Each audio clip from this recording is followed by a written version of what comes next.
ಎಲ್ಲರಿಗೂ ವಂದನೆಗಳು. ಇವತ್ತು ನಮ್ಮ ವಿಶೇಷ ಅತಿಥಿಯಾಗಿ ಶ್ರೀ ಲಕ್ಷ್ಮೀ ನರಸಿಂಹ ಸರ್ ಇದ್ದಾರೆ. ಇವರು ಸಾಫ್ಟ್ವೇರ್ ಇಂಡಸ್ಟ್ರಿನಲ್ಲಿ ಸೀಸನ್ಡ್ ಮ್ಯಾನೇಜರ್, ಸೀನಿಯರ್ ಮ್ಯಾನೇಜರ್ ಕೂಡ. ಹಿಪ್ನೋಥೆರಪಿನಲ್ಲಿ ಸಾಕಷ್ಟು ಅನುಭವ ಉಳ್ಳಂಥವ್ರು, ಸಾಕಷ್ಟು ಪ್ರಾಕ್ಟೀಸ್ ಮಾಡಿದಂಥವ್ರು. ಇವರು ನಮ್ಮ ಜೊತೆ ಇರುವಂಥದ್ದು ನಮ್ಮ ಸೌಭಾಗ್ಯ ಇವತ್ತು. So we will start the session now. Ellen sir, please start. ಎಲ್ರಿಗೂ ನಮಸ್ಕಾರ. ನನ್ನ ಮಾತು ಎಲ್ಲರಿಗೂ ಕೇಳಿಸ್ತಾ ಇದೆಯಾ? ನಮಸ್ಕಾರ. ಕೇಳಿಸ್ತಾ ಇದೆ. ಓಕೆ. ಇವತ್ತು ನಾನು ಮನಸ್ಸಿನ ಬಗ್ಗೆ ಮಾತಾಡೋದಕ್ಕೆ ಪ್ರಯತ್ನ ಪಡ್ತಾ ಇದ್ದೀನಿ. ಇದು ಒಂದು ರೀತಿ ತುಂಬಾ ವಿಶಾಲವಾದ ಸಬ್ಜೆಕ್ಟ್. ಆದ್ರೆ ಆದಷ್ಟು ಏನು ನನ್ನಿಂದ ಸಾಧ್ಯನೋ ಅಷ್ಟು ಕವರ್ ಮಾಡೋದಕ್ಕೆ ನಾನು ಪ್ರಯತ್ನ ಪಡ್ತಾ ಇದ್ದೀನಿ. ಒಂದು ಇದು ನಾನು ಹೇಳ್ತಾ ಇರೋದೇನು ಇಲ್ಲ ಇದರಲ್ಲಿ. ಓಕೆ, ಇದೆಲ್ಲ ಇರೋದನ್ನೇ ಶಾಸ್ತ್ರಗಳಲ್ಲಿ, ಬೇರೆ ಗ್ರಂಥಗಳಲ್ಲಿ ಇರೋದನ್ನ ನಾನು ನಿಮ್ಮ ಮುಂದೆ ಇಡೋದಕ್ಕೆ ಪ್ರಯತ್ನ ಪಡ್ತಾ ಇದ್ದೀನಿ. ನನ್ನ ಪ್ರಯತ್ನ ಏನು ಅಂತಂತಂದ್ರೆ, ಇದನ್ನ ಒಂದು ರೀತಿ ವಿವರವಾಗಿ, ಅಂದ್ರೆ ಸ್ಟೆಪ್ ಬೈ ಸ್ಟೆಪ್ ನಮ್ಗೆಲ್ಲ ಅರ್ಥ ಆಗುವಂತಹ ರೀತಿನಲ್ಲಿ, ಮತ್ತೆ ಈಗಿನ ಜೀವನ ಶೈಲಿ ಏನಿದೆ ನಮ್ದೆಲ್ಲ, ಇದಕ್ಕೆ ಅನುಗುಣವಾಗೋ ರೀತಿನಲ್ಲಿ ನಾನು ಇದನ್ನ ಒಂದು ಆರ್ಡರ್ ಅಲ್ಲಿ ಇಟ್ಟು ಇವಾಗ ಪ್ರೆಸೆಂಟ್ ಮಾಡ್ತಾ ಇದ್ದೀನಿ. ಅದು ಮಾತ್ರ ನನ್ನ ಪ್ರಯತ್ನ. ಓಕೆ, ಸೊ ಈಗ ನಾನು ಕನ್ನಡದಲ್ಲೇ ಮಾತಾಡಬಹುದಾ ಅಥವಾ ಇಂಗ್ಲಿಷ್ ನಲ್ಲೂ ಮಾತಾಡ್ಬೇಕಾ? ಯಾರಿಗಾದ್ರೂ ಇಂಗ್ಲಿಷ್ ಕನ್ನಡ ಅರ್ಥವಾಗದಿದ್ದವರು ದಯವಿಟ್ಟು ತಿಳಿಸಿ. So that I can speak both in Kannada and English. I think it is better English as well, sir. Okay, fine. So good evening, everybody. My name is Lakshminarasimha. I'm called as Ellen in my environment. And today it's a small effort from my side to put the things in order. None of these information is from me. I have no copyright about this. But the only effort that I have is putting this in order. Considering the challenges and the requirements of the people who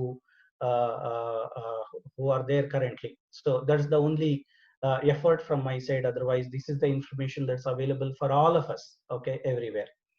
So before I start, first I would like to thank my friend and my ಸಹಪಾಠಿಗಳು ಅಂತಾನೆ ಹೇಳ್ಬೋದು, ಗುರುದತ್ ಮರಾಠೆ ಅವ್ರಿಗೆ ಈ ಅವಕಾಶ ಕೊಟ್ಟಿದ್ದಕ್ಕೆ, ನಿಮ್ಮನ್ನೆಲ್ಲ ಉದ್ದೇಶಿಸಿ ಈ ವಿಷಯವನ್ನ ಹಂಚಿಕೊಳ್ಳೋದಕ್ಕೆ ಅವಕಾಶ ಕೊಟ್ಟಿದ್ದಕ್ಕೆ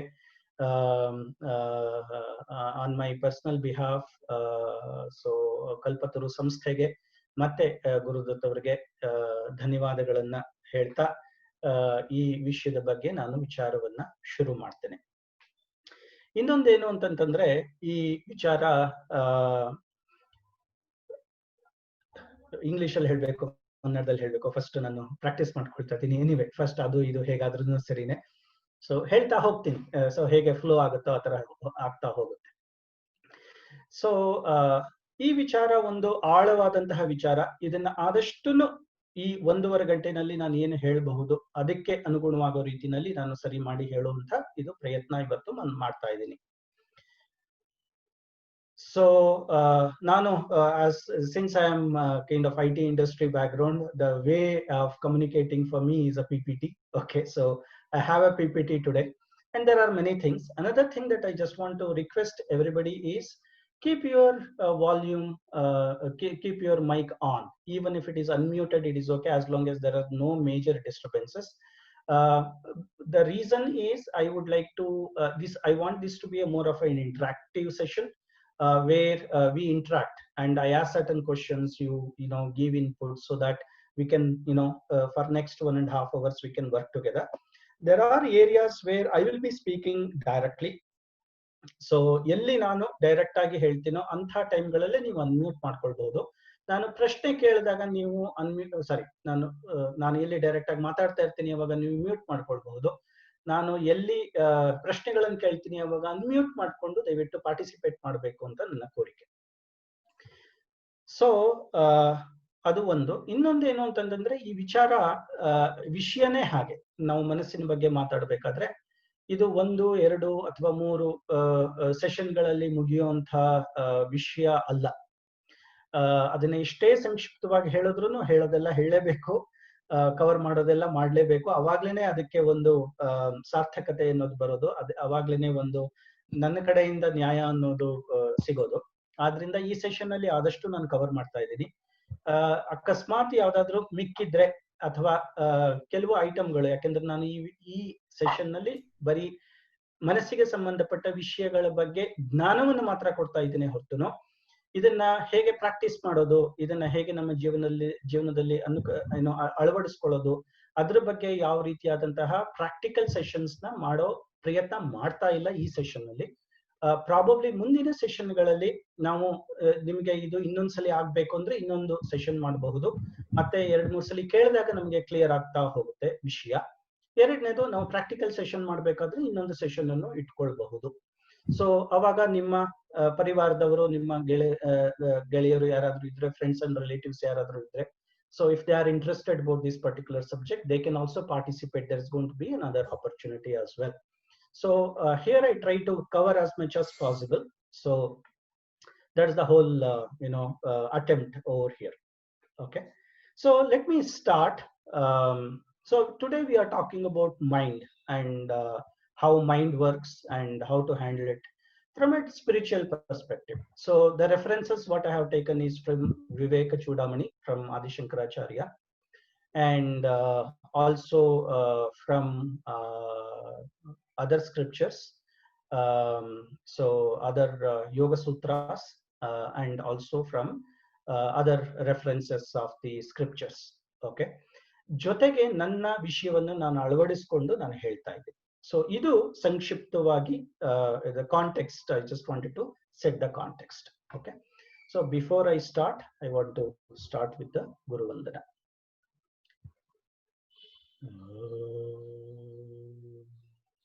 Guru Brahma, Guru Ishvara, Guru Sakshat Parabrahma, Tasmai Shri Gurave Namaha. अखंडमंडलाकारं व्याप्तमेन चराचरं तत्पदं दर्शितं येन तस्मै श्री गुरवे नमः.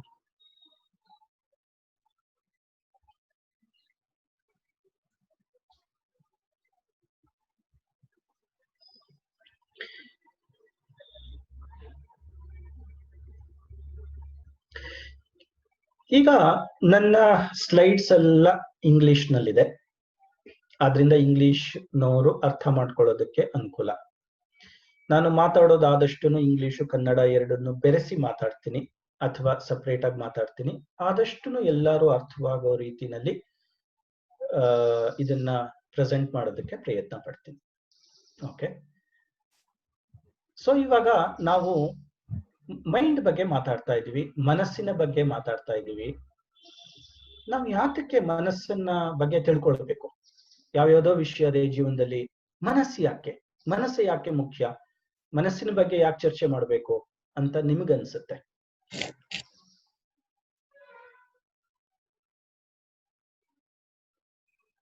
ಮನಸ್ಸಿನ ಬಗ್ಗೆ ಅಷ್ಟೊಂದು ಯಾಕೆ ಎಲ್ಲಾರು ಹೆಚ್ಚು ಗಮನ ಕೊಡೋದು ಅಥವಾ ಗಮನ ಕೊಡದೇ ಇರೋದು ಯಾತಕ್ಕೋಸ್ಕರ ಅಂತ ನಿಮ್ಗನ್ಸುತ್ತೆ? Why do we know about our mind? What is the necessity? What is the need? What do you think?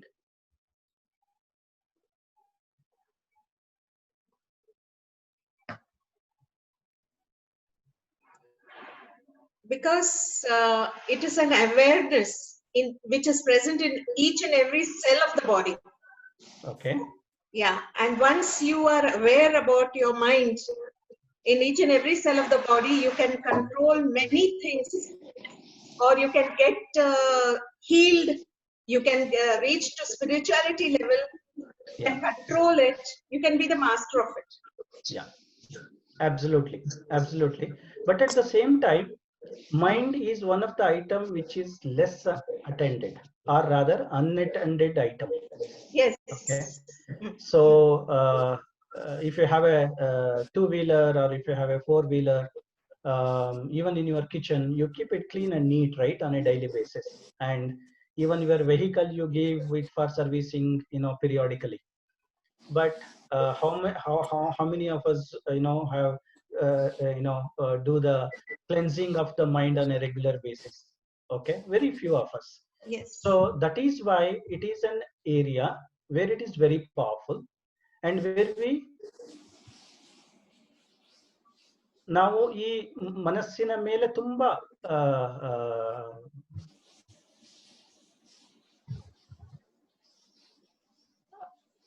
ಮನಸ್ಸಿಲ್ಲದೆ ಹೋದ್ರೆ ನಮ್ ಕೆಲಸನೇ ಆಗಲ್ಲ. Okay, so we are depending on the mind to for the fullest extent, especially most of our knowledge, so-called knowledge workers are mainly depending on the mind, but they are doing very less or nothing about the mind. So that is why it is highly dependent item, but less focused and less attended item. Okay, so as we move forward, ಮನಸ್ಸಿನ ಬೇರೆ ಬೇರೆಯ ಆಯಾಮಗಳನ್ನ ವಿವರಣೆ ಕೊಡ್ತಾ ಹೋಗ್ತೀನಿ. I should try to unwind various dimensions of the mind as I move forward. So now it is about to know life better. Okay, so if we understand mind, we can know the life better. So now let's look at what is life as per you. As per you, what is life?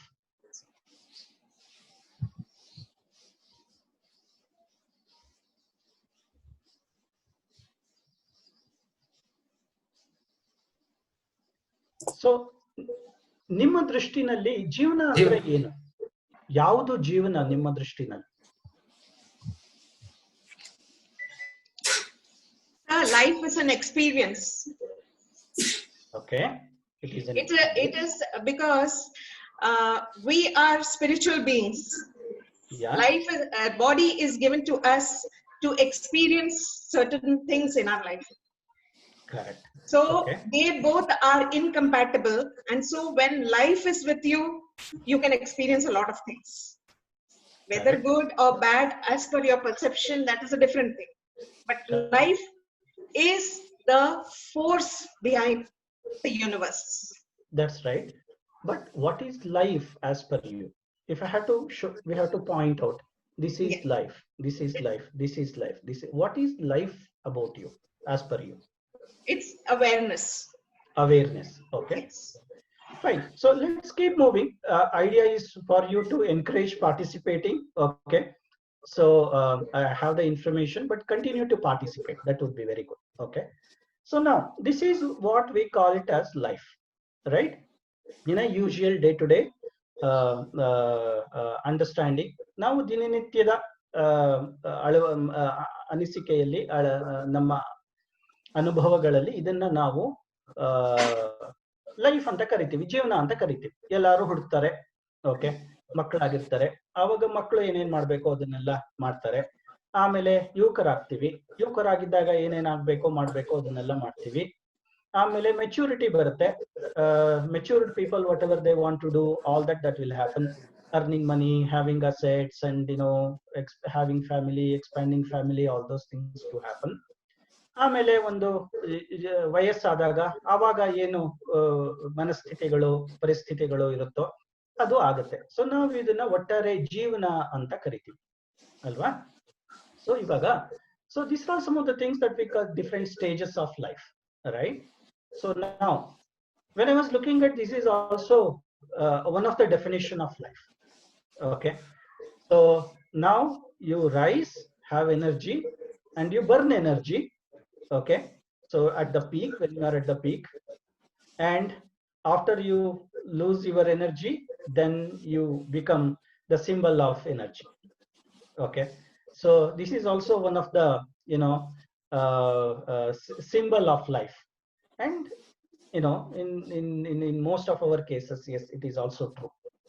So now let's look at what we need in life. Before I go to the next question, what we need in life, let's look at that for a moment. ನಮ್ಮ ಜೀವನದಲ್ಲಿ ನಮಗೆ ಏನ್ ಬೇಕು? It is not a want, but it is the need. ನಮ್ಮ ಜೀವನದಲ್ಲಿ ಅಗತ್ಯತೆ ಏನಿದೆ, ನಮ್ಮ ಜೀವನದ ಅಗತ್ಯತೆಗಳು ಏನು?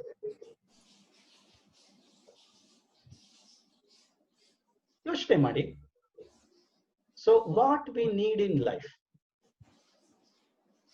ಸಾಮಾನ್ಯವಾಗಿ ಯೋಚನೆ ಬರುವಂತದ್ದು ನಮಗೆ ಹಣ ಬೇಕು. ಪೀಸ್ ಆಫ್ ಮೈಂಡ್ ಅಂತ ಹೇಳ್ತಾರೆ. Peace of mind, okay. So ಸಾಮಾನ್ಯವಾಗಿ ಯೋಚನೆ ಬರುವಂತದ್ದು what we need in life, we need money, we need good job, we need family, we need a place to live, and then after that lot of money, then rise in your own positions, what you have, what you do, and then probably name, fame, all that, right? So that's what we usually expect in life. That is the need part of it. But some people will have wants also, okay. There are many aspects to it, but these are all the basic things. So if you actually look at what is needed for us is to take care of this body, okay, and all other things are plus plus plus, okay. So ಮುಂದೆ ಹೋಗ್ತಾ ಹೋಗ್ತಾ ಆ ಜೀವನದ ಬೇರೆ ಬೇರೆ ಆಯಾಮಗಳನ್ನ ನೋಡ್ತಾ ಹೋಗೋಣ.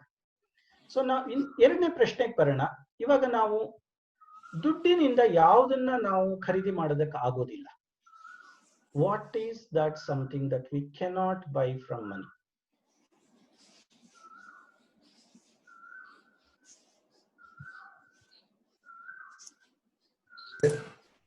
Happiness ಹೇಳಿದ್ರು ಒಬ್ರು. ಹ್ಯಾಪಿನೆಸ್, ಸಂತೋಷ.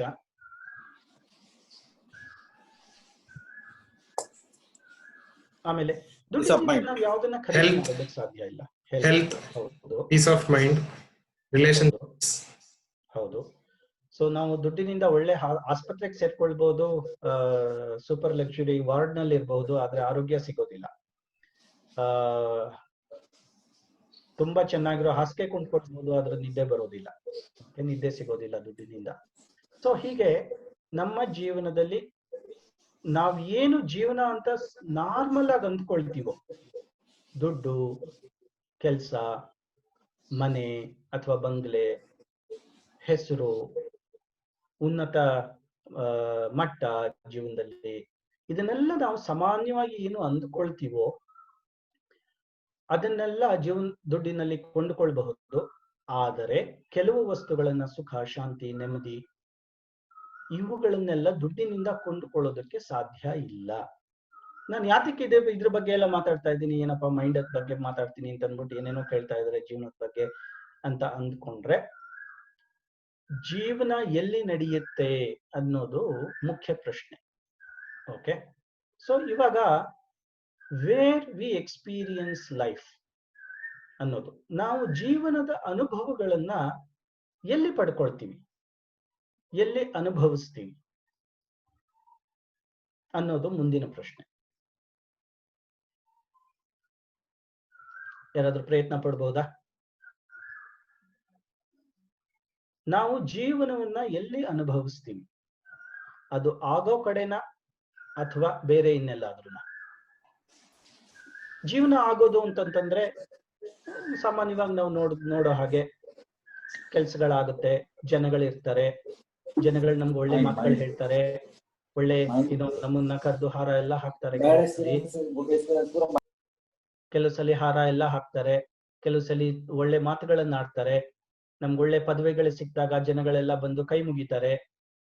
ಆಯ್ತಾ? ನಾವು ಮನೆಗಳನ್ನು ಕಟ್ಟಬಹುದು, ಕಟ್ಟಡಗಳನ್ನು ಕಟ್ಟಬಹುದು, ಜಾಗಗಳನ್ನು ತಗೊಳ್ಬಹುದು. ಇದೆಲ್ಲ ಆಗೋದು ಹೊರಗಡೆ. ಆದ್ರೆ ನಮ್ಮ ಜೀವನವನ್ನ ಎಲ್ಲಿ ಅನುಭವಿಸ್ತೀವಿ, ಹೊರಗಡೆನ ಒಳಗಡೆನ ಅನ್ನೋ ಪ್ರಶ್ನೆ ಬಂದಾಗ, just tell this in English. So this is about where we experience life. So many of us think that, or it is true for many of us, that it all happens outside. If you look at most of our activities during day-to-day activities are based on what happens outside, right? We work and we go around with the people appreciate, acknowledge, and if we are in a higher place, people obey to us and people listen to us, and we can drive, make the things happen. Lot of work that we drive outside. But if you look at where life happens, outside or somewhere else. So it is more of an inquiry. We start looking into it, like ಜೀವನದಲ್ಲಿ ನಾವು ತುಂಬಾ ಮಾಡ್ತೀವಿ, ಆದ್ರೆ ಜೀವನದ ಅನುಭವಗಳು ಎಲ್ಲಾಗುತ್ತೆ, ಎಲ್ಲಿ ಸಿಗುತ್ತೆ ಅಂತ ನೋಡ್ತಾ ಹೋದಾಗ ಸ್ವಲ್ಪ ಕೆಲವು ಬೇಸಿಕ್ ಅಂಶಗಳಿಗೆ ಬರೋಣ. ಏನಾಗುತ್ತೆ ಜೀವನದಲ್ಲಿ, ಹೇಗೆ ನಾವು ಜೀವನದ ಅನುಭವಗಳನ್ನು ಪಡ್ಕೊಳ್ತೀವಿ ಅಂತ ಅಂದ್ರೆ, ಒಂದು ನಮ್ಗೇನು ಕಾಣುತ್ತೆ, ನಮ್ಮ ಎದುರುಗಡೆ ಏನಿದೆ, ಓಕೆ, ಅದನ್ನ ನಾವು ನಮ್ಮ ಕಂಡಿದ್ದನ್ನ, ನಾವು ಅಂದ್ಕೊಂಡಿದ್ದನ್ನ ಜೀವನ ಅಂತ ಹೇಳ್ತೀವಿ ಅಲ್ವಾ. ಸಾಮಾನ್ಯವಾಗಿ ಆಗೋದೇನು ಅಂದ್ರೆ, ಯಾವುದೇ ಒಂದು ವಸ್ತು ವಿಷಯಗಳ ಮೇಲೆ ಬೆಳಕು ಬಿದ್ದಾಗ ಅದರ ನೆರಳು ಪ್ರತಿಫಲನ, ಆ ಬೆಳಕು ಪ್ರತಿಫಲನ ಹೊಂದಿ ನಮ್ಮ ಕಣ್ಣುಗಳ ಮೂಲಕ ನಮ್ಮ ಮೆದುಳಿಗೆ ಹೋಗಿ, ಮೆದುಳು ಅದನ್ನ ಅನಲೈಸ್ ಮಾಡಿದಾಗ ನಾವು ಅದನ್ನ ದೃಷ್ಟಿ ಅಂತ ಕರಿತೀವಿ. ಹೀಗೇನೆ ಬೇರೆ ಬೇರೆ ರೀತಿಯಲ್ಲಿ ವಿಷಯಗಳು ನಮಗೆ ಬರುತ್ತೆ. ಓಕೆ, ಸೊ ಇವಾಗ ಆ ನೆರಳುಗಳು ಹೇಗೆ ಬರುತ್ತೆ, ಅದು ಬೇರೆ ರೀತಿನೂ ಬರಬಹುದು. ಫಾರ್ ಎಕ್ಸಾಂಪಲ್, ನಮಗೆ ಕಾಣೋದು ಮನುಷ್ಯ, ಆದ್ರೆ ನಿಜವಾಗಿ ಇರೋದೇನೆ ಬೇರೆ. ಓಕೆ, ಸೊ ಈಗ ಬೇರೆ ಬೇರೆ ರೀತಿಗಳಲ್ಲಿ ವಿಷಯಗಳು ಒಂದಾಗಿ ನಮಗೆ ಕಾಣುವ ರೀತಿ ಬೇರೆ ಇರಬಹುದು, ಆದರೆ ನಾವು ಅದನ್ನು ಜೀವನ ಅಂತ ಅಂದುಕೊಳ್ತೀವಿ, ಗ್ರಹಿಸ್ತೀವಿ. Okay, so the way we usually look at in a normal physical perspective is, when there is a light on something, to see something, when there is a light on something, when that get reflected, it will get picked up from our eyes, it will get inverted inside, and after that it will get analyzed and it will get the vision. So now the vision can be distorting, because if you see in this particular picture, there is nothing like a man or a person, but we are getting the shade of a person. Okay, so now hagene ನಾವು ಬೇರೆ ಬೇರೆ ಸಂದರ್ಭಗಳಲ್ಲಿ ಏನಾಗುತ್ತೆ ಅಂದ್ರೆ, ಅಲ್ಲಿ ಆಗ್ತಾ ಇರೋದೇ ಬೇರೆ, ನಾವು ಗ್ರಹಿಸೋದೇನೆ ಬೇರೆ ಆಗಿರುತ್ತೆ. ನಾನು ಏನ್ ಹೇಳೋದಕ್ಕೆ ಟ್ರೈ ಮಾಡ್ತಾ ಇದ್ದೀನಿ ಇಲ್ಲಿ ಅಂದ್ರೆ, ಜೀವನದಲ್ಲಿ ಆಗೋದಕ್ಕೂ ಮತ್ತೆ ನಾವು ಅದನ್ನ ಗ್ರಹಿಸೋದಕ್ಕೂ ಗ್ಯಾಪ್ ಇರಬಹುದು. ಜೀವನದಲ್ಲಿ ಆಗೋದನ್ನ ಆಗೋ ಹಾಗೇನೆ ನಾವು ಗ್ರಹಿಸದಿರಬಹುದು. So we may not absorb life the way it actually happens, but it is more of an perceived way of happening. So all of us will have that perceived way of happening. Let me give an example. ಒಂದು ಉದಾಹರಣೆ ಕೊಡ್ತೀನಿ. ಸೊಸೆ ಇದ್ದಾಳೆ ಮನೆಯಲ್ಲಿ, ಅತ್ತೆ ಮನೆಯಲ್ಲಿ. ಅವತ್ತು ಸೊಸೆಯ ತಾಯಿ ಇದ್ದಾಳೆ. ವಾರ ಒಂದು, ಸೊಸೆ ಸಂಜೆ ಹೋಗೋದಕ್ಕೆ ರೆಡಿ ಆಗಿದ್ದಾಳೆ, ಎಲ್ಲ ಅಲಂಕಾರ ಎಲ್ಲ ಮಾಡ್ಕೊಂಡು ಬ್ಯಾಗ್ ಇಟ್ಕೊಂಡು ಹೋಗ್ತಾಳೆ. ಹೋಗಕ್ಕೆ ಇನ್ನೇನ್ ಚಪ್ಪಲಿ ಹಾಕೋತಾ ಇದ್ದಾಳೆ. ಅವಾಗ ಅತ್ತೆ ಕೇಳ್ತಾಳೆ, ಏನಮ್ಮ ಎಲ್ಲಿಗೆ ಹೋಗ್ತಾ ಇದೀಯಾ, ಎಷ್ಟೊತ್ತಿಗೆ ಬರ್ತೀಯಾ? ಸೊಸೆ ಏನು ಸಾಮಾನ್ಯವಾಗಿ ನಮ್ಮ ದಿನನಿತ್ಯದ ಜೀವನಗಳಲ್ಲಿ ಏನ್ ಅಂದ್ಕೊಳ್ಬಹುದು? ಓಕೆ, ಅದನ್ನ ನೀವು ವಿಚಾರ ಮಾಡಿ. ಸಾಮಾನ್ಯವಾಗಿ ನಾವು ಟಿವಿ ಸೀರಿಯಲ್ಗಳಲ್ಲಿ ಏನಾಗುತ್ತೆ ಅದ್ರ ಬಗ್ಗೆ ನಾವು ಇಂಟರ್ಪ್ರಿಟ್ ಮಾಡೋದಾದ್ರೆ, ಅದ್ರ ಪ್ರಕಾರ ಇಂಟರ್ಪ್ರಿಟ್ ಮಾಡೋದಾದ್ರೆ, ನೋಡಿದ್ಯಾ ನಾನು ಎಲ್ಲಿಗೆ ಹೋಗ್ತೀನಿ ಎಲ್ಲಿಗೆ ಬರ್ತೀನಿ ಅನ್ನೋದನ್ನ ಇವ್ರು ತಿಳ್ಕೊಳ್ಳೇಬೇಕು, ಕೇಳ್ಕೊಳ್ಳೇಬೇಕು. ನಾನು ಯಾವಾಗ್ಲೂ ಎಲ್ಲಿಗೆ ಹೋಗ್ತೀನಿ ಹೋಗಿ ಬರ್ತೀನಿ ಅಂತ ಇವ್ರಿಗೆ ಹೇಳ್ಬಿಟ್ಟೆ ಹೋಗ್ಬೇಕಾ? ನನ್ನನ್ನು ಯಾವಾಗ್ಲೂ ಇವರು ಟ್ರ್ಯಾಕ್ ಮಾಡ್ತಾ ಇರ್ತಾರೆ ಅನ್ನೋದೆಲ್ಲ ತಲೆನಲ್ಲಿ ಬರುತ್ತೆ. ವೀಕ್ 2 ಅದೇ scene, everything is same. Okay, so ಅವಳ ತಾಯಿ ಇದ್ದಾಳೆ, ಮನೆಗೆ ಬಂದಿದ್ದಾಳೆ ಅವತ್ತು. ಅದೇ ಹಾಗೆ ಸಂಜೆ ಬ್ಯಾಗ್ ಎಲ್ಲ ಹಾಕೊಂಡು ಅಲಂಕಾರ ಮಾಡ್ಕೊಂಡು ಚಪ್ಪಲಿ ಹಾಕೊಳ್ತಾ ಇದ್ದಾಳೆ. ತಾಯಿ ಕೇಳ್ತಾಳೆ, ಇವಾಗ ಏನಮ್ಮ ಎಲ್ಲಿಗೆ ಹೋಗ್ತಿದ್ಯಾ, ಎಷ್ಟೊತ್ತಿಗೆ ಬರ್ತೀಯಾ? ಅದೇ ಪ್ರಶ್ನೆ. ಅವಾಗ ಸೊಸೆಗೆ ಕೇಳೋ ರೀತಿನೇ ಬೇರೆ ಇರುತ್ತೆ. ನೋಡಿದ್ಯಾ ನಮ್ಮಮ್ಮ ನನ್ನನ್ನು ಎಷ್ಟು ಪ್ರೀತಿ ಮಾಡ್ತಾರೆ, ನನ್ನ ಬಗ್ಗೆ ಎಷ್ಟು ಕಾಳಜಿ, ಯಾವಾಗ ಬರ್ತೀಯಾ ಅಂತ. ಹೌದಮ್ಮ ಈಗ ಇಷ್ಟೊತ್ತಿಗೆ ಬರ್ತೀನಿ, ಇಂಥ ಕಡೆ ಹೋಗ್ತಾ ಇದೀನಿ ಅಂತ ಹೇಳ್ಬಿಟ್ಟು ಹೋಗ್ತಾಳೆ. ಇದು ಒಂದು ಉದಾಹರಣೆ ಅಷ್ಟೇ. So don't take it literally, but it is about what happens is the same, but the way it is taken could be different. So ಜೀವನದಲ್ಲಿ ಆಗೋದಕ್ಕೂ ಮತ್ತೆ ನಾವು ಅದನ್ನ ತಗೊಳ್ಳೋದಕ್ಕೂ ಅಂತರವಿರಬಹುದು. There could be a gap between the way the life happens and the way we perceive it. So where we experience life is always in our mind. Every experience of our life happens in our mind. Although it happens outside, the experience of life as such happens in our mind. That is why mind is important. Whether it is happy, sad, good, bad, promotion, demotion, anything related to life, all that happens in our respective minds. Okay, so for example, let's take the present situation, health situation in the world. Okay, many people are, it's a challenge for many people are dying, many people are sick, all that stuff, right? So they are all going through a lot of struggle and pain. That's for the normal people. Let's look at for pharmaceutical industry. Let's look at for hospitals, private hospitals. It's an opportunity of the lifetime for them, and they are doing whatever they're supposed to do, right? So now whatever happens is not exactly the way we perceive it. We perceive based on our mind. If it is in a particular way, we take it in a particular way. Otherwise, we take it in a different way. So whatever the experience of life that we get, it happens in our mind. So that is the first thing that we need to be aware. So now you can look at over here. So what is there is different, and what we see is different, right? What is there is just a coil. What we see is the word there, right? So now whatever happens outside, our brain, our mind picks it up, and then it processes it, and it will give that experience in a way that our mind wants to interpret. So that is the summary of this particular thing. So where we experience life is in our mind. Okay, so that is why yogis are not bothered about outside world. They are just be with themselves, because they know that whatever happens, it's the experience. Whatever happens outside, it doesn't matter as long as we get the great experience of life. So they don't need external items to get an experience for themselves.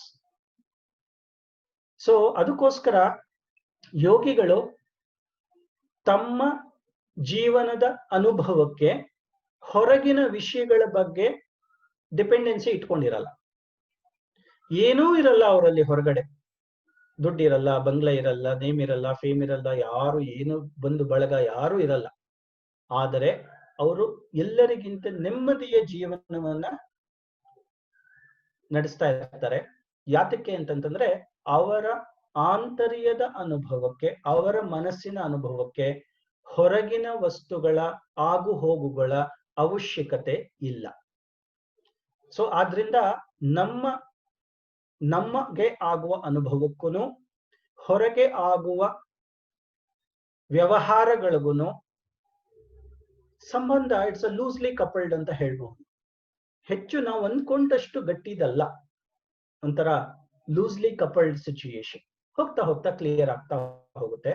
I just wanted to start that where we experience life is within our mind. So that is the first step. So we experience our life in our mind. That is the thing. So what is in the mind? Let's look at what is in the mind. So now in the mind there is everything. Okay, there is energy in the mind. Some of you may think energy ಎಲ್ಲಿಂದ ಬರುತ್ತಪ್ಪ ಮೈಂಡ್ಗೆ, mind ಇಂದ ಹೇಗೆ energy ಬರುತ್ತೆ ಅಂತ. ನೀವೆಲ್ಲ ಸದ್ಯ ಈ recent ಆಗಿ ಬಂದ ಮಹಾಭಾರತ ನೋಡಿರ್ಬಹುದು ದೂರದರ್ಶನ ಇದರಲ್ಲಿ. ಎರಡರಲ್ಲೂ ಏನು ಸುವರ್ಣದಲ್ಲಿ ಎರಡರಲ್ಲೂ ಎರಡು ರೀತಿಯಾದಂತಹ ಮಹಾಭಾರತ ಬಂದಿದೆ. ಅರ್ಜುನ ರಣಭೂಮಿನಲ್ಲಿದ್ದಾನೆ. ಕೈಗಳು ನಡುಗ್ತಾ ಇದೆ, ಮನಸ್ಸು ಚಂಚಲವಾಗಿದೆ, ಶಕ್ತಿ ಇಲ್ಲ, ಕುಗ್ಗಿದಾನೆ, ಕೃಷ್ಣನಿಗೆ ಕಾಲಿಗೆ ಬಿದ್ದು ನನಗೆ ಬೇಡ ಈ ಯುದ್ಧ ಅಂತ ಹೇಳ್ತಾ ಇದ್ದಾನೆ. ಅವಾಗ ಕೃಷ್ಣ ಏನೋ ಹೇಳ್ತಾನೆ, ಗೀತೋಪದೇಶ ಮಾಡ್ತಾನೆ. ಅವಾಗ ಅವನು ಎದ್ದು ನಿಂತ್ಕೊಂಡು ನಾನು ಯುದ್ಧಕ್ಕೆ ರೆಡಿ ಆಗಿದ್ದೀನಿ ಅಂತ ನಿಂತ್ಕೊಂಡು ಘನಘೋರ ಯುದ್ಧವನ್ನ ಮಾಡ್ತಾನೆ. ಕೃಷ್ಣ ಅವನಿಗೇನು ನ್ಯೂಟ್ರಿಷನ್ ಫುಡ್ ಕೊಡ್ಲಿಲ್ಲ, ಅವನಿಗೇನು ಏನೋ ಯಾವುದೇ ರೀತಿಯಂತಹ ಕಷಾಯಗಳನ್ನಾಗ್ಲಿ ಲೇಹ್ಯಗಳನ್ನಾಗ್ಲಿ ಕೊಡ್ಲಿಲ್ಲ, ಯಾವುದೇ ರೀತಿ ಭಕ್ಷ್ಯ ಭೋಜ್ಯಗಳನ್ನ ಕೊಡ್ಲಿಲ್ಲ ಅವನಿಗೆ ಎನರ್ಜಿ ಬರ್ಸೋದಕ್ಕೆ. ಅವನು ಕೊಟ್ಟಿದ್ದು ಜ್ಞಾನ. ಆ ಜ್ಞಾನದಿಂದ ನಮ್ಮ ಮನಸ್ಸಿನ ಪರ್ಸೆಪ್ಷನ್, ನೋಡುವ ದೃಷ್ಟಿಕೋನ ಬದಲಾವಣೆಯಾದಾಗ ನಮ್ಮಲ್ಲಿ ಎನರ್ಜಿ ಕ್ರಿಯೇಟ್ ಆಗುತ್ತೆ. ಸೊ ಆದ್ರಿಂದ ability to handle, face and deal with situation, that ability and energy is in the mind. We see perceive our life, the fears. ಆಮೇಲೆ ಮೈಂಡ್ ಅಲ್ಲಿ ಇನ್ನೇನೇನಿದೆ? Fears, phobias, opportunities, competition. English ಅಲ್ಲಿ ಇರೋದನ್ನ ಕನ್ನಡದಲ್ಲಿ ಹೇಳ್ತೀನಿ. ನಮ್ಮ ಹೆದರಿಕೆಗಳು, ಅಧೈರ್ಯಗಳು, ನಮಗೆ ಅವಕಾಶಗಳು, ನಮ್ಮ ಸಂಬಂಧಗಳು, ನಮ್ಮಲ್ಲಿರೋ ನಮ್ಮ ಜೀವನದಲ್ಲಿರೋ ಎಲ್ಲ ಜನಗಳು, ಎಲ್ಲ ಸಂಬಂಧಗಳೇನಿದೆ ಅದೆಲ್ಲ ಮೈಂಡ್ ಅಲ್ಲೇ ಇದೆ. ಸೊ ಆ ಮೈಂಡ್ ಇರೋದ್ರಿಂದನೇ ನಮಗೆ ಎನರ್ಜಿ ಸಿಗ್ತಾ ಇದೆ, ನಮಗೆ ಎಲ್ಲ ರೀತಿಯ ಒಳಿತಾಗುವಂಥದ್ದು, ಒಳಿತಾಗದೇ ಇರುವಂಥದ್ದು ಎಲ್ಲ ತುಂಬಿದೆ ಇಲ್ಲಿ. Focus of our life.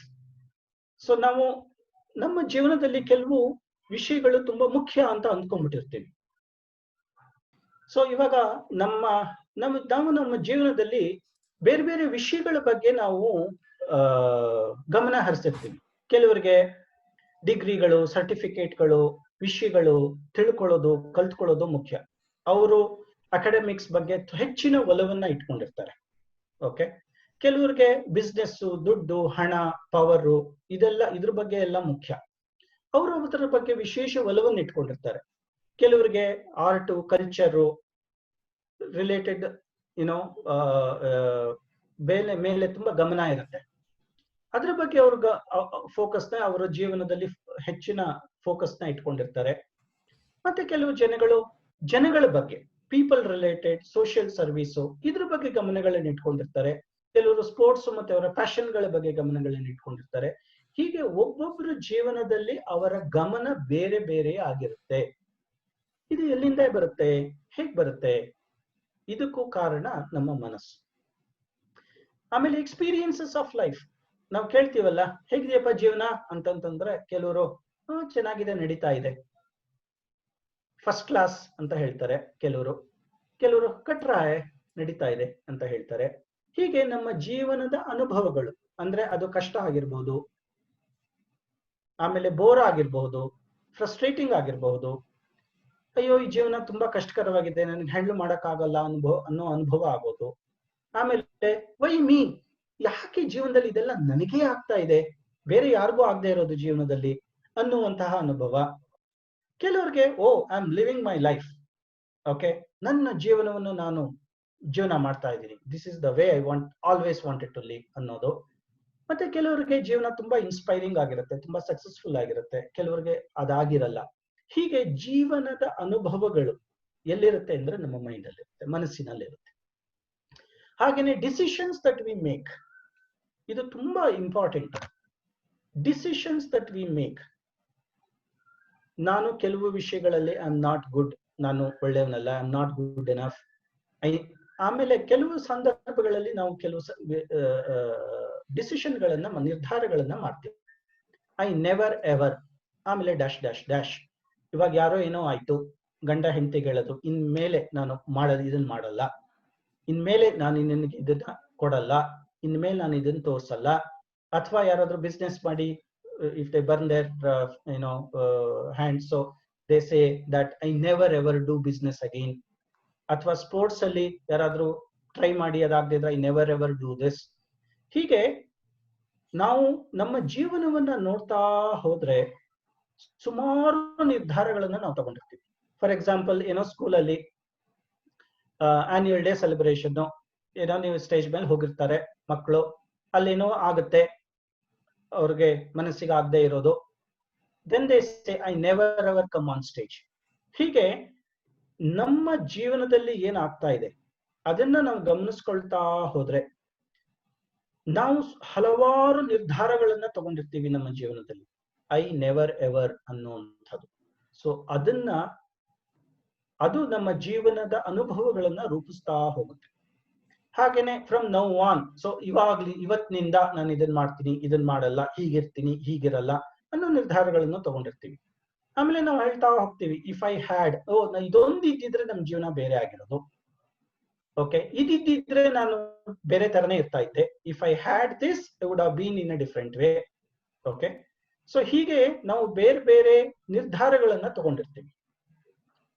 ಆಮೇಲೆ ಕ್ವಾಲಿಟಿ ಆಫ್ ಅವರ್ ಲೈಫ್, ನಾವು ಎಷ್ಟು ಡೀಪ್ ಆಗಿ ಸಂತೋಷವನ್ನ ಅನುಭವಿಸ್ತೀವಿ, ದುಃಖವನ್ನ ಅನುಭವಿಸ್ತೀವಿ, ನೋವನ್ನ ಅನುಭವಿಸ್ತೀವಿ, ಕೆಲಸವನ್ನ ಮಾಡ್ತೀವಿ ಅನ್ನೋದ್ರ ಬಗ್ಗೆ ಕ್ವಾಲಿಟಿ ಆಫ್ ಲೈಫ್ ನಾವು ಡಿಸೈಡ್ ಮಾಡೋದು ಮೈಂಡ್. ಕೆಲವ್ರು ನೋಡಿರ್ಬೋದು, ಎಸ್ಪೆಷಲಿ ತುಂಬಾ ಫಾಸ್ಟ್ ಆಗಿ ಕಂಪ್ನಿಗಳಲ್ಲಿ ಗ್ರೋ ಆಗುವಂಥವ್ರು, ಕೆಲಸ ಮಾಡುವಂಥವ್ರು, ಕೆಲ್ಸದ ಬಗ್ಗೆ ಅವ್ರು ತುಂಬಾ ಗಮನ, ಅವ್ರ ಕೆಲಸ ಬಿಟ್ಟು ಬೇರೆ ಇನ್ನೇನು ಇದೆ ಇಲ್ಲ. ಕೆಲವರು ಜನಗಳಿಗೆ ಫೋಕಸ್ ಕೊಡ್ತಾರೆ, ವ್ಯಾಲ್ಯೂ ಕೊಡ್ತಾರೆ, ಕೆಲವರು ಜನಗಳಿಗೆ ವ್ಯಾಲ್ಯೂ ಕೊಡಲ್ಲ, ಅವ್ರಿಗೆ ಕೆಲಸ ಆಗ್ಬೇಕು ಆಗ್ಬೇಕು ಆಗ್ಬೇಕು ಅನ್ನೋದ್ರ ಬಗ್ಗೆ. ಸೊ ಅಷ್ಟು ಡೀಪ್ ಆಗಿ ಅವ್ರು ಅದರಲ್ಲಿ ಇನ್ವಾಲ್ವ್ ಆಗಿರ್ತಾರೆ. ಮತ್ತೆ ಕೆಲವರು ಈ ಮಕ್ಕಳ ತರ ಯಾವ್ದಾದ್ರು ಒಂದು ಕೆಲಸ ಮಾಡ್ತಾ ಇದ್ರೆ, ಕ್ರಿಕೆಟ್ ಆಡ್ತಾ ಇದ್ರೆ ದಿನ ಎಲ್ಲ ಕ್ರಿಕೆಟ್ ಆಡ್ತಾ ಇರ್ತಾರೆ, ಊಟ ತಿಂಡಿ ನೀರು ಅದ್ರ ಬಗ್ಗೆ ಯೋಚನೆ ಇರಲ್ಲ, ಹಸ್ವಾದಾಗ ಯಾವಾಗ್ಲೋ ಒಂದ್ಸಲಿ ಆದಾಗ ಮನೆಗೆ ಬರ್ತಾರೆ. ಹಾಗೆ ಸೊ ಜೀವನದಲ್ಲಿ ಇನ್ವಾಲ್ವ್ಮೆಂಟ್ ಅನ್ನೋದು ಏನ್ ಬರುತ್ತೆ ಅದನ್ನು ನಮ್ಮ ಮೈಂಡ್ ನಲ್ಲಿ ಆಗೋದು. ಚೇಂಜಸ್ ಮತ್ತೆ ಟ್ರಾನ್ಸ್ಫಾರ್ಮೇಶನ್ಸ್, ನಮ್ಮ ಬಿಹೇವಿಯರಲ್ ಚೇಂಜಸ್, ಆಕ್ಷನ್ಸ್, ರೂಟೀನ್ಸ್ ಅದೆಲ್ಲ ಮೈಂಡ್ ನಲ್ಲಿ ಆಗುವಂಥದ್ದು. ಟ್ರೈನಿಂಗ್ ದ ಮೈಂಡ್, ಹೇಗೆ ನಾವು ಚೇಂಜಸ್ಗೆ ಹೇಗೆ ಅಡಾಪ್ಟ್ ಆಗ್ತೀವಿ, ಅಕ್ಸೆಪ್ಟ್ ಮಾಡ್ಕೊಳ್ಳುವಂಥದ್ದು, ಜೀವನದಲ್ಲಿ ಬಂದದ್ದನ್ನ ಒಪ್ಕೊಳ್ಳುವಂಥದ್ದು. ಕೆಲವು ಗಿವಿಂಗ್ ಅಪ್ ಗೆಟಿಂಗ್ ಆಫ್ ಅಂತ ಹೇಳ್ತೀವಿ, ನಾವು ವಿಷಯಗಳನ್ನ ಅಲ್ಲೇ ಬಿಟ್ಟು ಬಿಟ್ಟು ಮುಂದೆ ಹೋಗುವಂಥದ್ದು ಜೀವನದಲ್ಲಿ. ಆಮೇಲೆ ಸಾಫ್ಟ್ ಸ್ಕಿಲ್ಸ್ ಏನಿರುತ್ತೆ ಇದೆಲ್ಲ ನಮ್ಮ ಮೈಂಡ್ ಅಲ್ಲೇ ಇರುತ್ತೆ. ಆಮೇಲೆ to get the maximum out of our mind, exceeding in your area. So ನಿಮ್ಮ ಜೀವನದಲ್ಲಿ ಒಂದು ಉನ್ನತ ಹಂತವನ್ನ ತಲುಪೋದಕ್ಕೆ, ಮತ್ತೆ ಮಲ್ಟಿ ಡೈಮೆನ್ಷನಲ್ ಆಗೋದಕ್ಕೆ. ನೋಡಪ್ಪ, ಅವರು ಅಕಾಡೆಮಿಕ್ಸ್ ಅಲ್ಲೂ ಇದ್ದಾರೆ, ಸ್ಪೋರ್ಟ್ಸ್ ಅಲ್ಲೂ ಇದ್ದಾರೆ, ಆಮೇಲೆ ಆರ್ಟ್ ಅಂಡ್ ಕಲ್ಚರ್ ಅಲ್ಲೂ ಇದ್ದಾರೆ, ಚೆನ್ನಾಗಿ ಮಾತಾಡ್ತಾರೆ, ಚೆನ್ನಾಗಿ ಹಾಡು ಹೇಳ್ತಾರೆ, ಚೆನ್ನಾಗಿ ಡ್ಯಾನ್ಸ್ ಮಾಡ್ತಾರೆ, ಎಲ್ಲ ವಿಷಯಗಳು ಗೊತ್ತು, ಅದನ್ನೆಲ್ಲ ತಿಳ್ಕೊಂಡಿದ್ದಾರೆ. So multi dimensional okay personality ಅಂತ ಹೇಳ್ತೀವಿ ಅದು. ಆಮೇಲೆ ಕೆಲವರು ಯಾವಾಗ್ಲೂ ಕೀಪ್ ಲರ್ನಿಂಗ್, ನಿರಂತರವಾಗಿ ಕಲಿಕೆಯನ್ನ ಮಾಡ್ತಾ ಹೋಗ್ತಾರೆ. ಸೊ ಇದು getting maximum from our life and from our mind. So ಇದು ಆಗೋದು ನಮ್ಮ ಮನಸ್ಸಿನಿಂದಲೇ. ಗೋಯಿಂಗ್ ಬಿಯಾಂಡ್ ದ ಮೈಂಡ್, ಇದು ಕೊನೆ ಸ್ಲೈಡ್ ಅಲ್ಲಿ ಬರುತ್ತೆ. ಮನಸ್ಸನ್ನ ಮೀರಿ ಹೋಗುವಂತಹುದು. ನಮ್ಮ ಈ ನೇಚರ್ ಏನಿದೆ, ನೇಚರಿನ ಲಿಮಿಟೇಷನ್ಗಳನ್ನ ದಾಟಿ ಹೋಗುವಂತಹುದು ಮನಸ್ಸಿನ ಮೂಲಕನೇ ಆಗ್ಬೇಕು. ಮನಸ್ಸಿನ ದಾಟಿ ಹೋಗೋದು ಮನಸ್ಸಿನಿಂದಲೇ ಆಗ್ಬೇಕು. ಓಕೆ, ಸೊ ನೇಚರ್ನ ನಮ್ಮ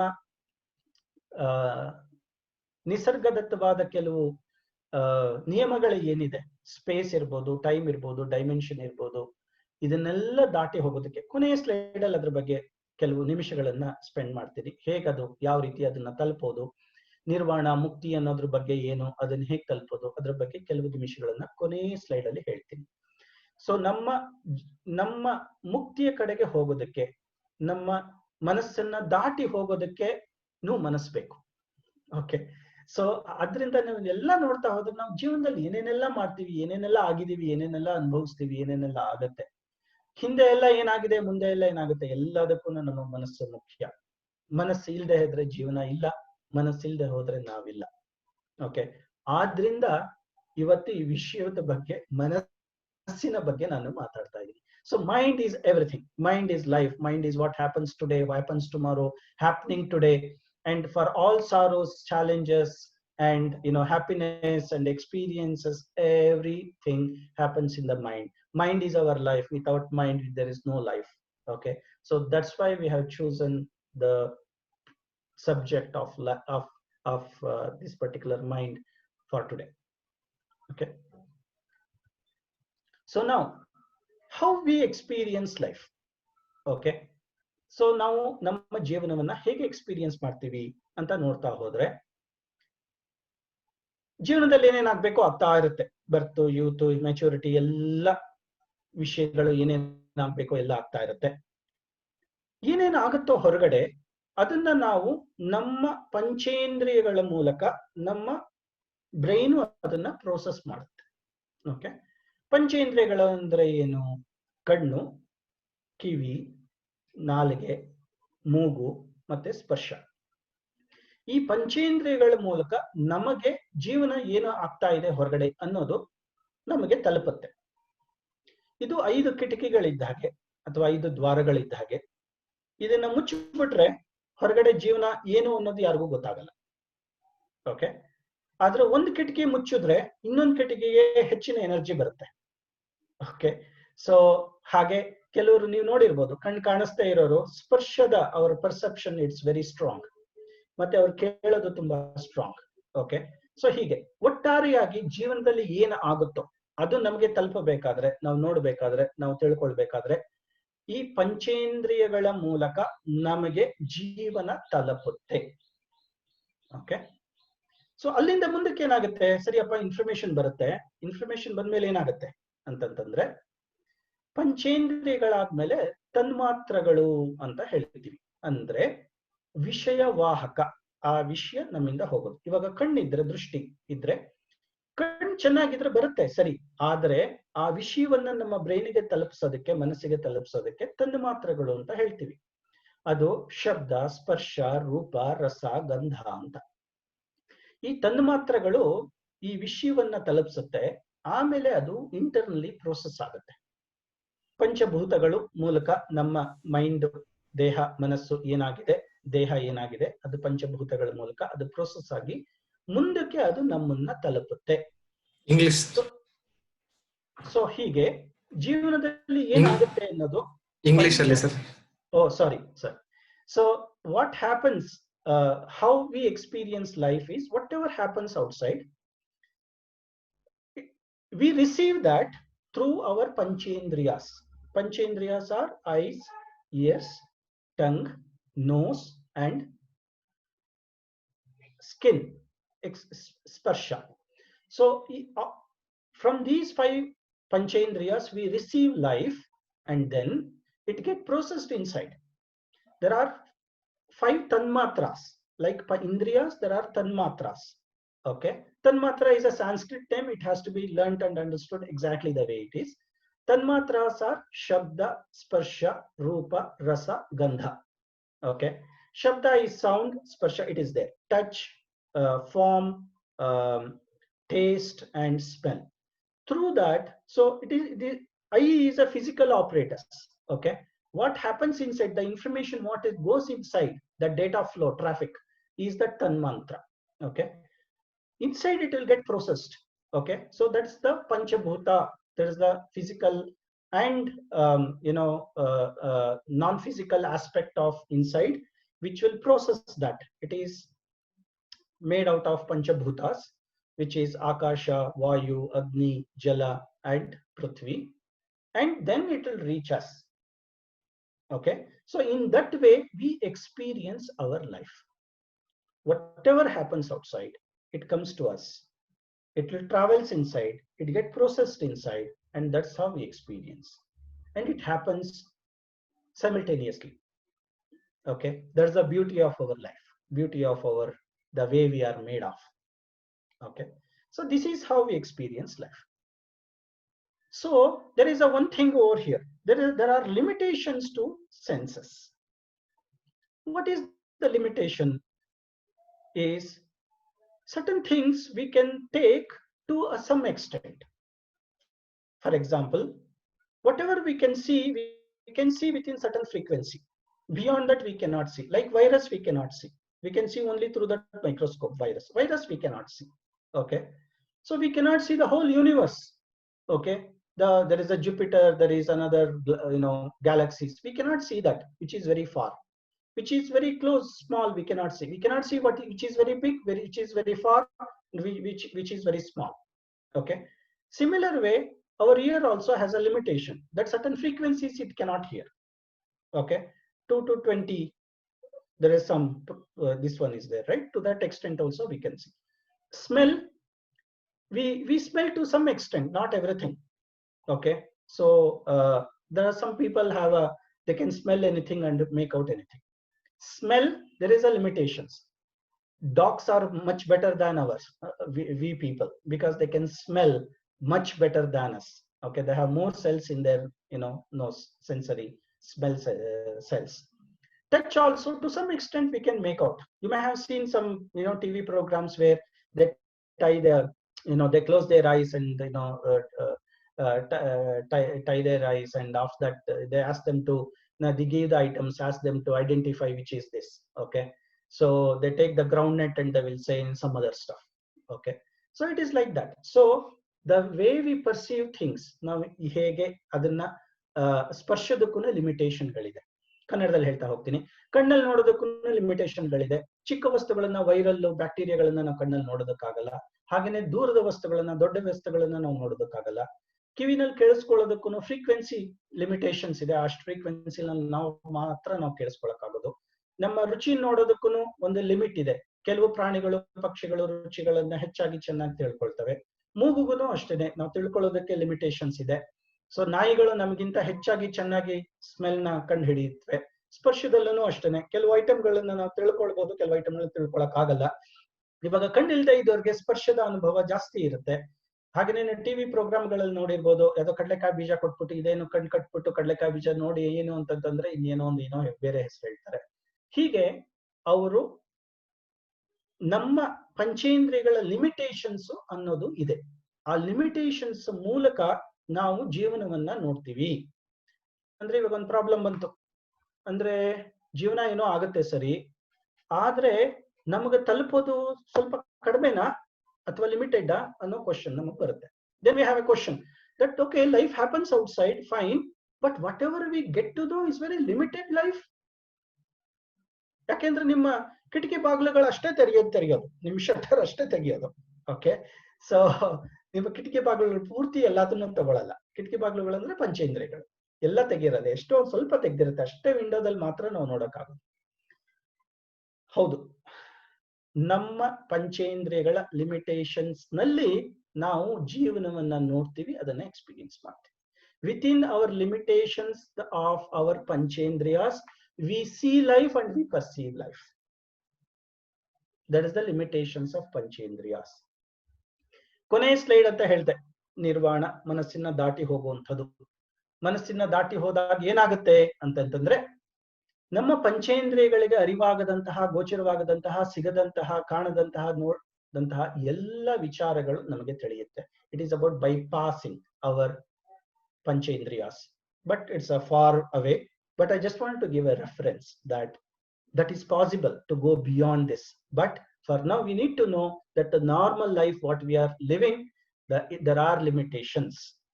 Okay, so that is the thing. That's why DVG has told, there is an English aspect of it. You can read, Ninna kan kivi managala rivishvashtu ninna jaga. ನಿನ್ನ ಕಣ್ಣು, ಕಿವಿ, ಮನಸ್ಸಿಗೆ ಎಷ್ಟು ಅರಿವಿದೆಯೋ ಅಷ್ಟೇ ನಿನ್ನ ಜಗತ್ತು. ನಿನ್ನ ನಳಿಸುವ ನಗಿಸುವೆಲ್ಲ ನಿನ್ನಂಶ. ನಿನ್ನನ್ನ ಯಾವ್ದು ನಗಿಸುತ್ತೋ ಅಳಿಸುತ್ತೋ ಅದೆಲ್ಲ ನಿನ್ನದೇ ಅಂಶ. It is not about what happens outside, it's about inside, your ಅಂಶ. ನಿನ್ನನ್ನು ನಗಿಸೋದು ಅಳಿಸೋದೆಲ್ಲ ನಿನ್ನ ಅಂಶ. ಉನ್ನತಿಗೆ ನೀನೇರಿದಂತೆ ಜಗ ವಿಸ್ತರಿಸಿ. ನೀನು ನಿನ್ನ ಉನ್ನತಿಯನ್ನ ಮಾಡ್ಕೊಂಡಾಗ, ಒಳಗಿನ ಉನ್ನತಿ ಬಗ್ಗೆ ಹೇಳ್ತಾ ಇರೋದು, ಉನ್ನತಿಯನ್ನ ಮಾಡ್ಕೊಂಡಾಗ ನಮ್ಮ ಜಗತ್ತು ವಿಸ್ತರಿಸ್ತಾ ಹೋಗುತ್ತೆ. ಸಣ್ಣತನ ಸವೆಯುವುದು ಮಂಕುತಿಮ್ಮ. ಸಣ್ಣತನ ಸವೆದು ಆ ಪಂಚೇಂದ್ರಿಯಗಳ ಲಿಮಿಟೇಷನ್ಸ್ ಎಲ್ಲ ಕರಗತಾ ಬಂದು ವಿಶಾಲವಾದ ಜೀವನವನ್ನ ನಾವು ಇರುವಂತೆಯೇ ನೋಡುವಂತಹ ಸಾಧ್ಯತೆಗಳು ಇದೆ. ಹೀಗೆ ನಾವು ಜೀವನವನ್ನ ಅನುಭವಿಸ್ತೀವಿ. This is our experience life. These are all the limitations of our sensory organs. So ಮುಂದೆ ಹೋಗೋಣ. ಇವಾಗ ನಾವು ಮೈಂಡು ಎಲ್ಲ ಅಂತೆಲ್ಲ ಮಾತಾಡ್ತಿದ್ದೀವಲ್ಲಪ್ಪ, ಎಲ್ಲಿದೆ ಮೈಂಡು ತೋರಿಸಿ ಅಂತ ಹೇಳ್ಬೋದು. ಎಲ್ಲಿದೆ ಮೈಂಡು? ದೇಹದಲ್ಲಿದೆಯಾ? ಎಲ್ಲಿದೆ? ಎಲ್ಲಪ್ಪ ಹುಡ್ಕೊಂಡು ಎಲ್ಲಿದೆ ಮೈಂಡು? ಬ್ರೈನ್ ಅಲ್ಲಿ ಇದೆಯಾ? ಅಥವಾ ಅದ್ರ ಒಳಗಡೆ ಏನಾದ್ರೂ ಇದೆಯಾ? ಅಥವಾ ಆ brain, bigger brain, small brain, ಅದೇನೇನೋ ಹೇಳ್ತಾರಲ್ಲ, ಅದ್ರಲ್ಲಿದ್ಯಾ? ಎಲ್ಲಿದೆ ಮೈಂಡು ಅಂತ ನಾವು ಹೇಳ್ತಾ ಹೋದಾಗ, ಮೈಂಡ್ ಅನ್ನ ತಿಳ್ಕೊಳ್ಬೇಕಾದ್ರೆ ನಾವು ಪಂಚಕೋಶಗಳ ಬಗ್ಗೆ ತಿಳ್ಕೊಬೇಕು. ಓಕೆ, ಇವಾಗ ಯಾವ್ದೋ ಕತೆ ಹೇಳ್ತಾ ಇದ್ರಲ್ಲ, ಯಾವ್ದೋ ಒಬ್ಬ ರಾಜನ ಬಗ್ಗೆ ಹೇಳ್ಬೇಕಾದ್ರೆ, ಒಂದಾನೊಂದು ಕಾಲದಲ್ಲಿ ಒಂದು ದೊಡ್ಡ ಅರಣ್ಯದ ಪಕ್ಕದಲ್ಲಿ ಅಥವಾ ದೊಡ್ಡ ಅರಣ್ಯದಲ್ಲಿ ಅಂತ ಹೇಳ್ತಿದ್ವಲ್ಲ, ಫಸ್ಟ್ ಯಾರ ಬಗ್ಗೆನಾದ್ರೂ ತಿಳ್ಕೊಳ್ಬೇಕಾದ್ರೆ ಫಸ್ಟ್ ಅವ್ರು ಎಲ್ಲಿದ್ದಾರೆ, ಕಾಲ, ದೇಶ. ದೇಶ ಅಂದ್ರೆ ಸ್ಥಿತಿ, ಎಲ್ಲಿದ್ದಾರೆ, ಎಲ್ಲಿ ಅಂತ. ಕಾಲ ಅಂದ್ರೆ ಯಾವ ಕಾಲದಲ್ಲಿ, ಆಯ್ತಾ. ಹಾಗೆ once upon a time there was a king living in a place ಅಂತ ಹೇಳ್ತೀವಲ್ಲ, ಹಾಗೇನೆ ಶುರು ಆಗೋದು any story. So that's why to understand mind where it is, we need to know where it is. Okay, so now let's look at it. So to look at that, we need to know Pancha koshas. There is something called Pancha koshas. Let's understand that briefly. Okay, I am re-emphasizing briefly. So now there are Pancha koshas. These are all Pancha koshas. Most of us are aware of it. Some of us may not be aware of it, but I will try to balance both. I'll try to give basic information and also some expanded information. Okay, so ನಮಗೆ ಪಂಚಕೋಶಗಳು ಅಂತ ಇದೆ. ಪಂಚಕೋಶಗಳ ಬಗ್ಗೆ ತಿಳ್ಕೊಂಡ್ರೆ ಮನಸ್ಸನ್ನು ಎಲ್ಲಿದೆ ಅನ್ನೋ ತಿಳ್ಕೊಳ್ಳೋದಕ್ಕೆ ಅನುಕೂಲ ಆಗುತ್ತೆ. ಪಂಚಕೋಶಗಳಲ್ಲಿ ಮೊದಲನೇದು ಅನ್ನಮಯ ಕೋಶ. Okay, so food body. ಪ್ರಾಣಮಯ ಕೋಶ ಎನರ್ಜಿ ಬಾಡಿ. ಮನೋಮಯ ಕೋಶ ಮನಸ್ ಬಾಡಿ, ಮೆಂಟಲ್ ಬಾಡಿ ಅಂತ ಹೇಳ್ಬೋದು. ವಿಜ್ಞಾನಮಯ ಕೋಶ, okay, this is a special information energy body. ಆನಂದಮಯ ಕೋಶ blissful body. okay, so 5 ಕೋಶಗಳು ಅಂತ ಇದೆ. ಇದು ನೀವು ಹೇಗೆ ಬೇಕಾದ್ರೂ ನೋಡ್ಕೋಬಹುದು. ಚಿತ್ರ ನೋಡ್ಕೊಂಡು ಹೀಗೆ ಒಂದ್ರ ಕೆಳಗಡೆ ಒಂದ್ರೊಳಗಡೆ ಇದೆ ಅಂತ ದಯವಿಟ್ಟು ಅಂದ್ಕೊಳ್ಬೇಡಿ. Don't think that it is fixed inside one after the other, one below the other, like the way it is depicted in the picture. Not like that. It is there.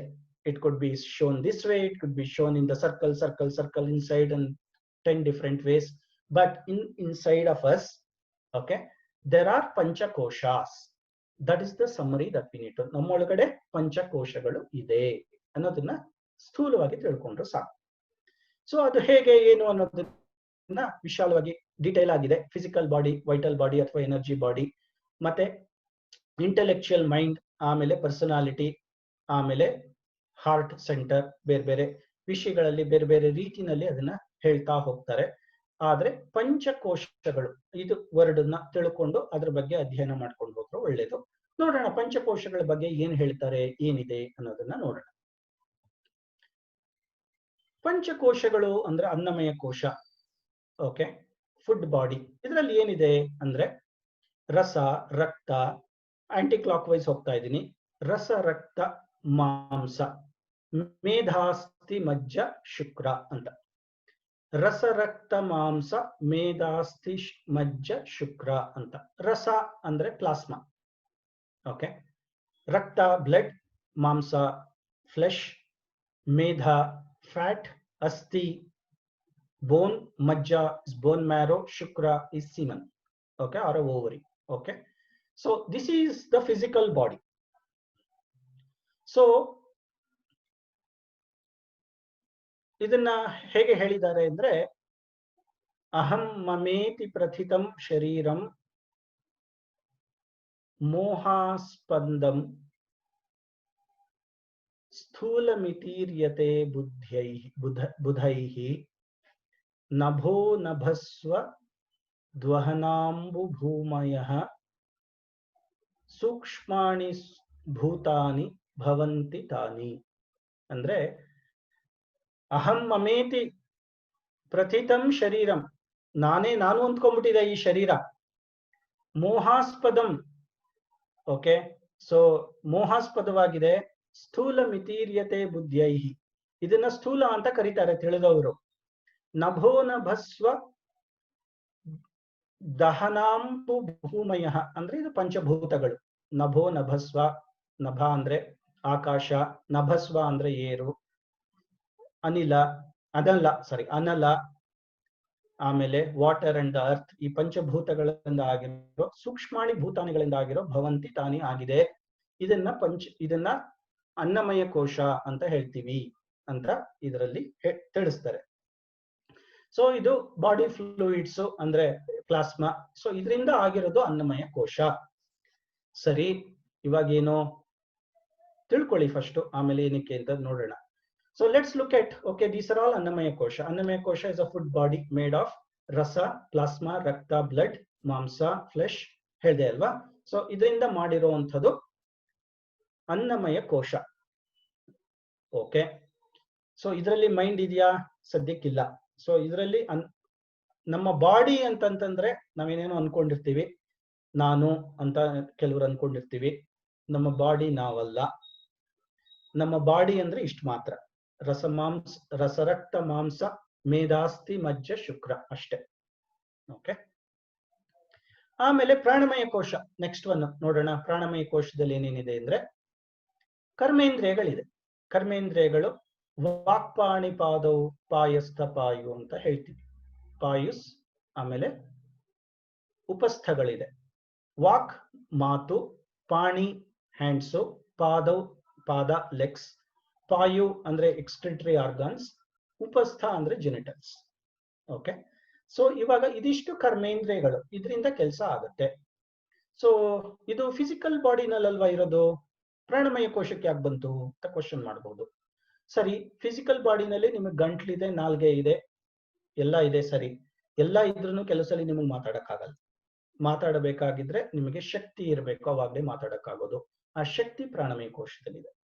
Hands and legs physical energy ಅಲ್ವಾ, ಸರಿ,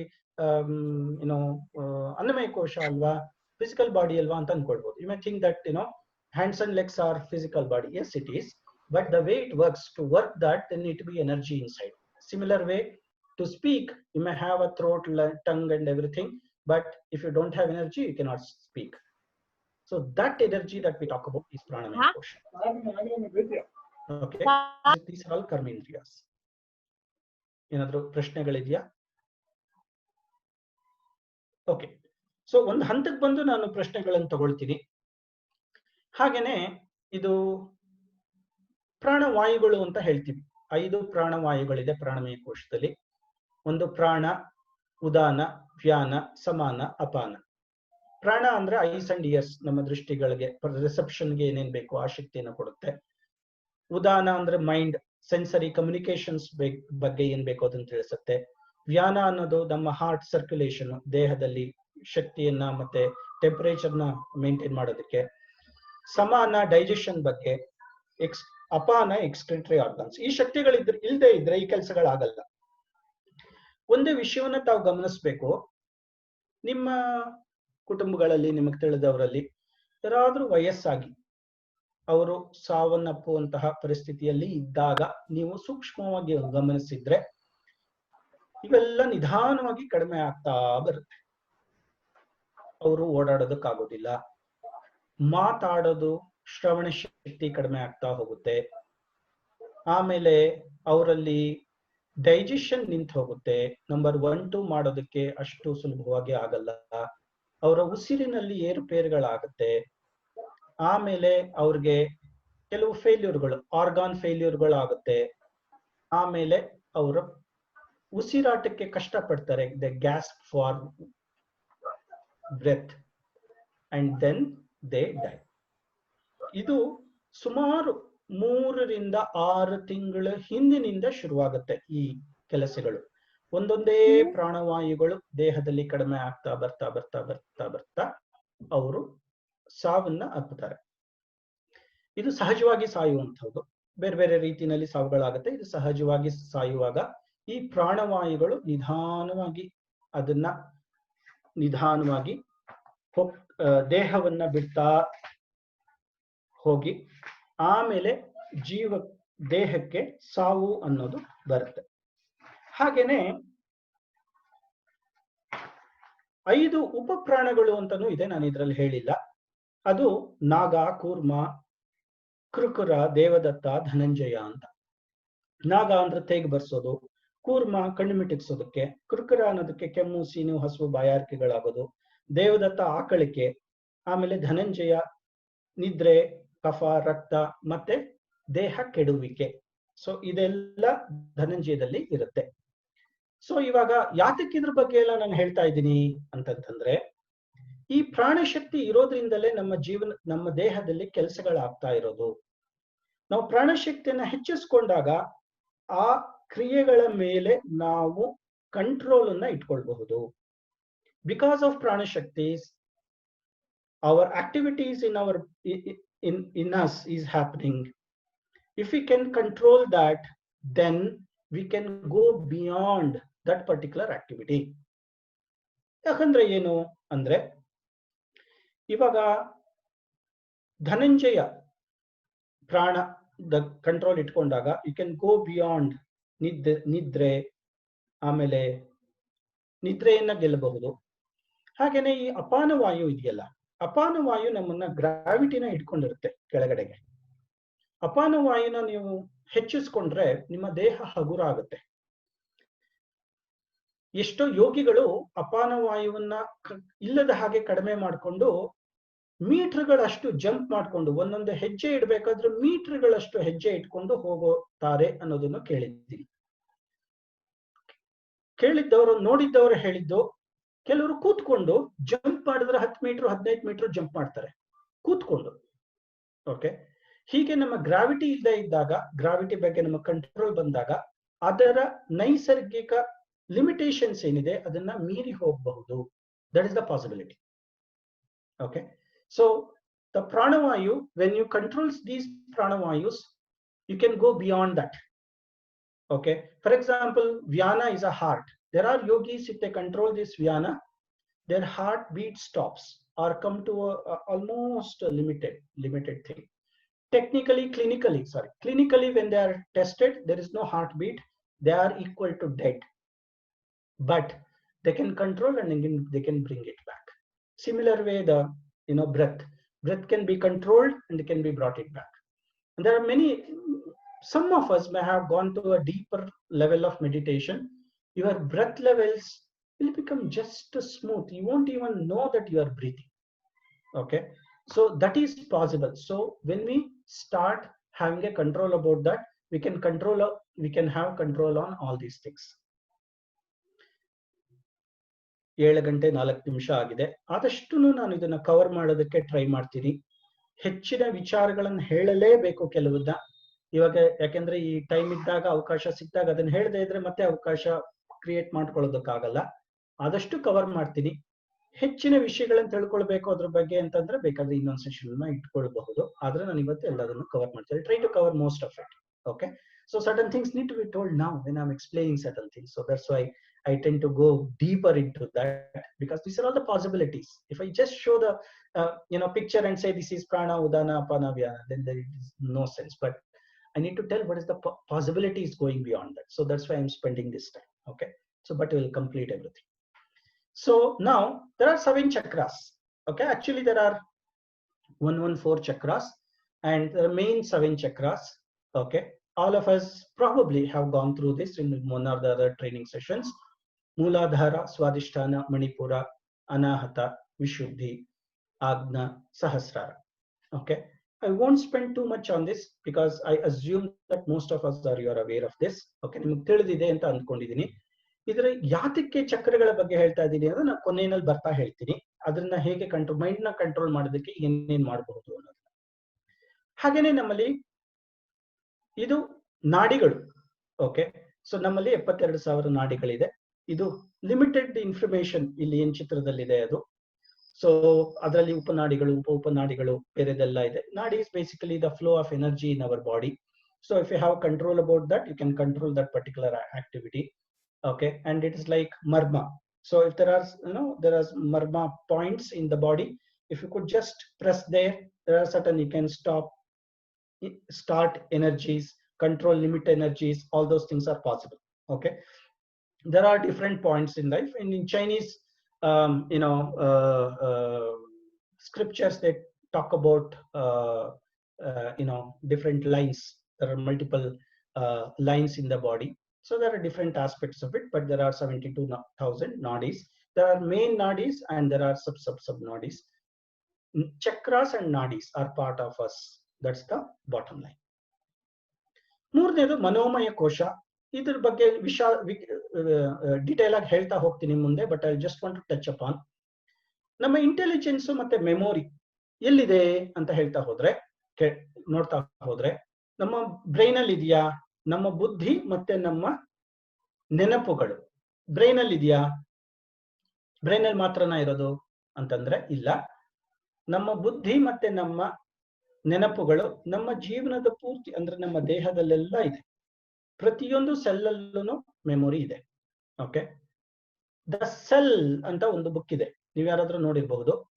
ಪ್ರತಿಯೊಂದು cell ಅನ್ನು, ಜೀವಕೋಶನು has its own brain, digestion system, excretory system and energy system. Okay, ಅದಕ್ಕೋಸ್ಕರನೇ ಮೂಗಲ್ಲಿರೋದು ಮೂಗೇ ಆಗೋದು, ಕಣ್ಣಲ್ಲಿರೋ ಜೀವಕೋಶಗಳು ಕಣ್ಣೇ ಆಗಿ ಪರಿವರ್ತನೆ ಆಗೋದು.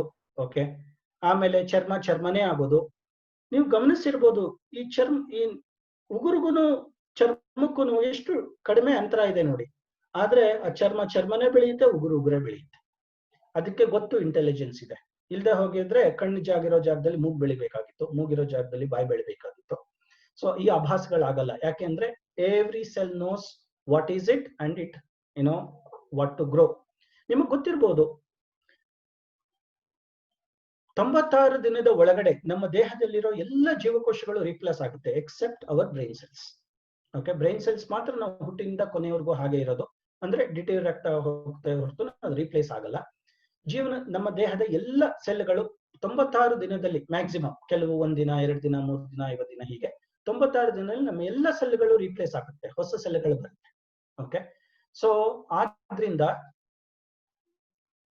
ನಮ್ಮ ಪ್ರತಿಯೊಂದು ಸೆಲ್ ಅಲ್ಲೂ ಎನರ್ಜಿ, ಮೆಮೊರಿ ಇರೋದ್ರಿಂದ, ಆ ಇಂಟೆಲಿಜೆನ್ಸ್ ಇರೋದ್ರಿಂದನೇ ಹೊಸ ಸೆಲ್ಗಳು ಬಂದಾಗ ಅದ್ರ ರಿಪ್ಲಿಕಾ ಆಗೋದು. There will not be any even a minor change in it.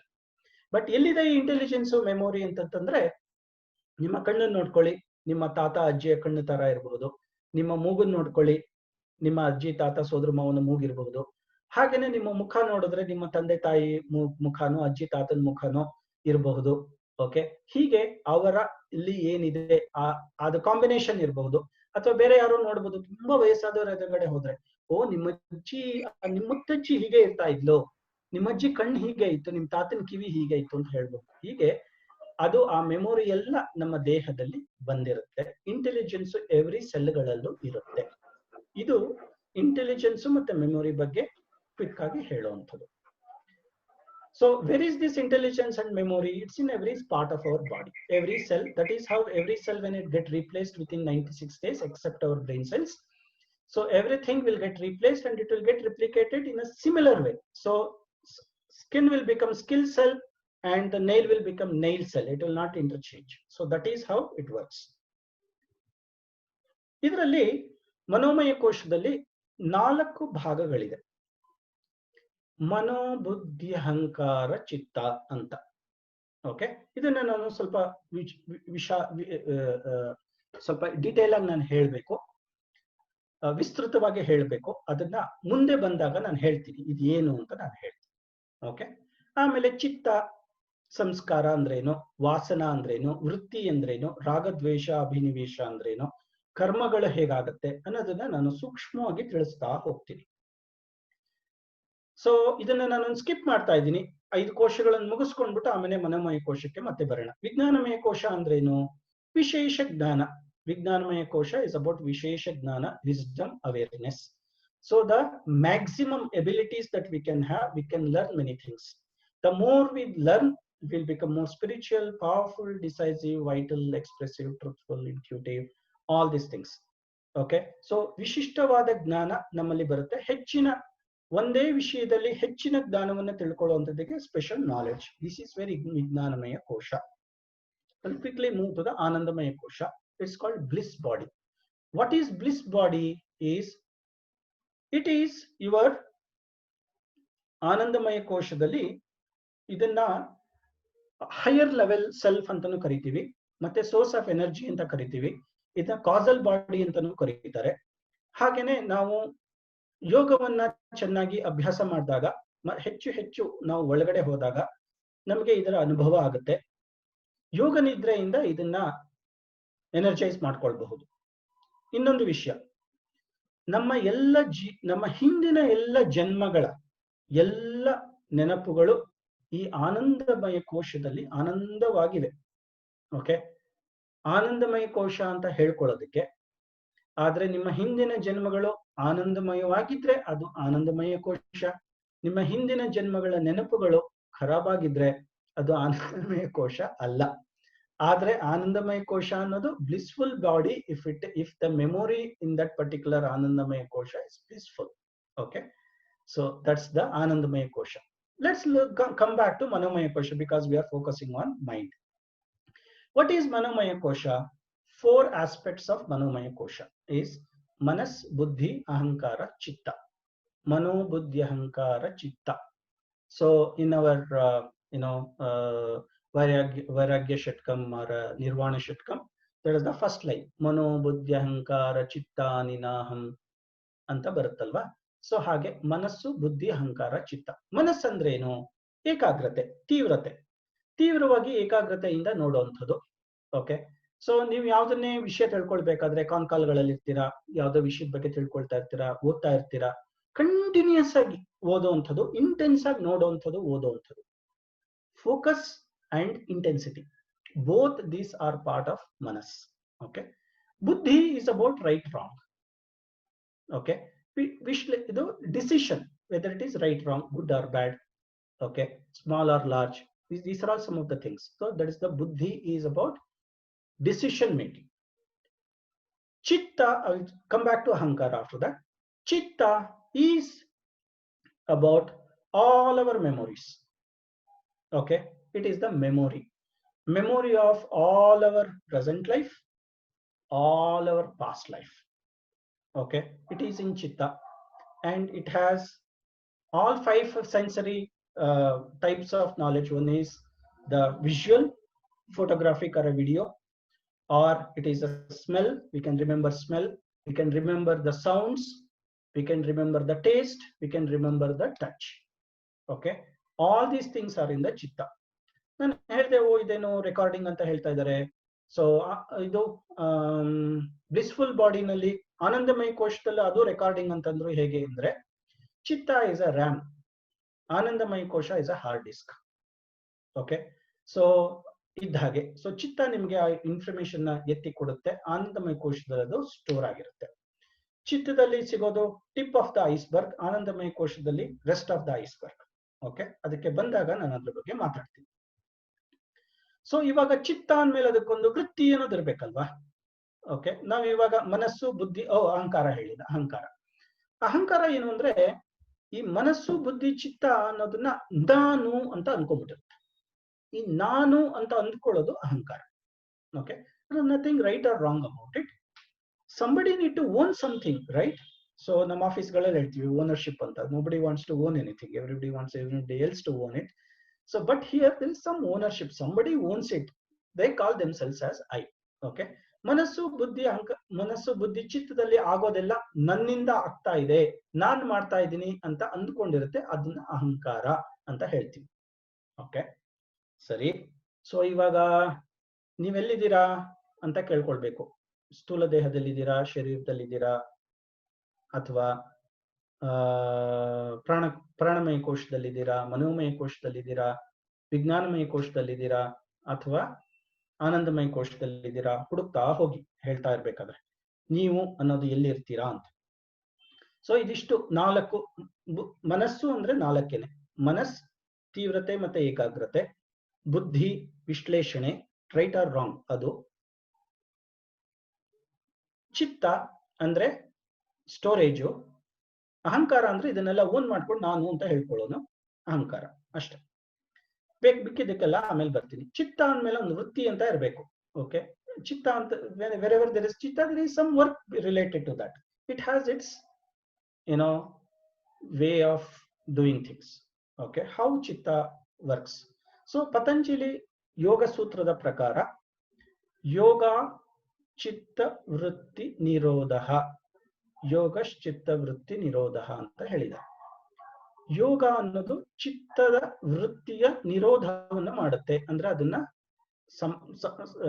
Complete ಅನ್ನ ಮಾಡುತ್ತೆ, ಹ್ಯಾಂಡಲ್ ಮಾಡುತ್ತೆ ಅನ್ನುವಂಥದ್ದು. ಸೊ ಇವಾಗ ಚಿತ್ತವೃತ್ತಿ ಅಂದ್ರೆ ಏನು ಅಂದ್ರೆ, ಪ್ರಮಾಣ ವಿಪರ್ಯಯ ವಿಕಲ್ಪ ನಿದ್ರಾ ಸ್ಮೃತಯ ಅನ್ನೋದನ್ನ ಚಿತ್ತವೃತ್ತಿ ಅಂತ ಹೇಳ್ತೀವಿ. ಸಿಂಪಲ್ ಆಗಿ ತಿಳ್ಕೊಬೇಕಾದ್ರೆ, okay, right wrong, imagination, sleep and memory are ಚಿತ್ತವೃತ್ತೀಸ್. ಓಕೆ, ರೈಟ್ ರಾಂಗ್ ಅನ್ನೋದು ಇಮ್ಯಾಜಿನೇಷನ್, ಸ್ಲೀಪ್ ಅಂಡ್ ಮೆಮೊರಿ, ಇದು ಚಿತ್ತವೃತ್ತಿ. So these are all the instinctive thought patterns of tendencies of chitta. ಇವಾಗ ಕೆಲವು ಚಾಲೆಂಜ್ಗಳಿದೆ. ಇದೆಲ್ಲ ಚಿತ್ತವೃತ್ತಿ ಆಗೋಯ್ತು, ಇದರಲ್ಲಿ ಮನಸ್ಸು ಒಂದ್ಮೇಲೆ ಚಾಲೆಂಜ್ ಇದೆ. ಏನಪ್ಪಾ ಅಂದ್ರೆ, ಈ ವೃತ್ತಿ ಅನ್ನೋದು ಒಂಥರ ಸುಳಿ ಇದ್ದ ಹಾಗೆ. ಓಕೆ, ಸೊ ಇದು ಸುತ್ತಾ ಇರುತ್ತೆ, ಟರ್ಬುಲೆನ್ಸ್, ಒಂದ್ ಕಡೆಯಿಂದ ಇನ್ನೊಂದ್ ಕಡೆ. ಈ ಕಾಡು ನೊಣಗಳು ಹೇಗೆ ಸುಳಿ ಅಂತ ಒಂದೊಂದ್ ಕಡೆ ಒಂದೊಂದ್ಸಲಿ ಪ್ಯಾಟರ್ನ್ ಇಲ್ದಲೆ, ಡೈರೆಕ್ಷನ್ ಇಲ್ದಲೆ ಹೋಗ್ತಾ ಇರುತ್ತೋ, ಇದು ಆ ತರ ಹೋಗ್ತಾ ಇರುತ್ತೆ. ಆದ್ರಿಂದ ಈ ವೃತ್ತಿಗೆ ಈ ವರ್ಲ್ಪೂಲ್, ಈ ಸುಳಿಯ ಚಿತ್ರವನ್ನ ಕೊಟ್ಟಿದ್ದಾರೆ, ಮನಸ್ಸು ಹೀಗಿರುತ್ತೆ ಅಂತ. ಸೊ ಇವಾಗ ಮಾಡಿಫಿಕೇಶನ್ಸ್, ಮೈಂಡ್ ನಲ್ಲಿ ಮಾಡಿಫಿಕೇಶನ್ಸ್ ಆಗ್ತಾ ಇರುತ್ತೆ. ಏನೇನ್ ಮಾಡಿಫಿಕೇಶನ್ಸ್ ಅಂದ್ರೆ, ಕ್ಲೇಶ. ಕ್ಲೇಶ ಅಂದ್ರೆ ಅವಿದ್ಯಾ, ಇದನ್ನ ನೋಡ್ತಾ ಹೋಗ್ಬಹುದು. ಅವಿದ್ಯಾ, ಅಸ್ಮಿತಾ, ರಾಗ, ದ್ವೇಷ, ಇಗ್ನೋರೆನ್ಸು, ಅಟ್ಯಾಚ್ಮೆಂಟ್, ಇದೆಲ್ಲ ಇರುವಂಥದ್ದು. ಅವಿದ್ಯಾ, ಅಸ್ಮಿತಾ, ರಾಗ, ದ್ವೇಷ, ಅಭಿನಿವೇಶ, ಇದನ್ನ ನಾನು ಮುಂದೆ ಹೇಳ್ತೀನಿ ಡೀಟೇಲ್ ಆಗಿ. ಆಮೇಲೆ ವಿಘ್ನಗಳು ಬರುತ್ತೆ ಮನಸ್ಸಿನಲ್ಲಿ. ಏನು ಅಂದ್ರೆ ದುಃಖ, ದೌರ್ಮಾನಸ್ಯ, ಆಮೇಲೆ ಶ್ವಾಸ ಪ್ರಶ್ವಾಸ ಅನ್ನುವಂಥದ್ದು ವಿಜ್ಞಾನಗಳು. ವಿಘ್ನಗಳು, ವಿಜ್ಞಾನ ಅಲ್ಲ, ವಿಘ್ನಗಳು. ಓಕೆ, ಸೊ ಒಂದು ಕ್ಲೇಶಗಳಿವೆ, ಇನ್ನೊಂದು ವಿಘ್ನಗಳಿವೆ. ಆಮೇಲೆ ನೆಕ್ಸ್ಟ್, ಆಮೇಲೆ ವಿಕ್ಷೇಪಗಳಿವೆ, ಅಬ್ಸ್ಟಿಕಲ್ಸ್ ಅಂಡ್ ಡಿಸ್ಟ್ರಾಕ್ಷನ್ಸ್. ಓಕೆ, ಇದು ಏನಪ್ಪ ಅಬ್ಸ್ಟ್ರಾಕ್ಷನ್ಸ್?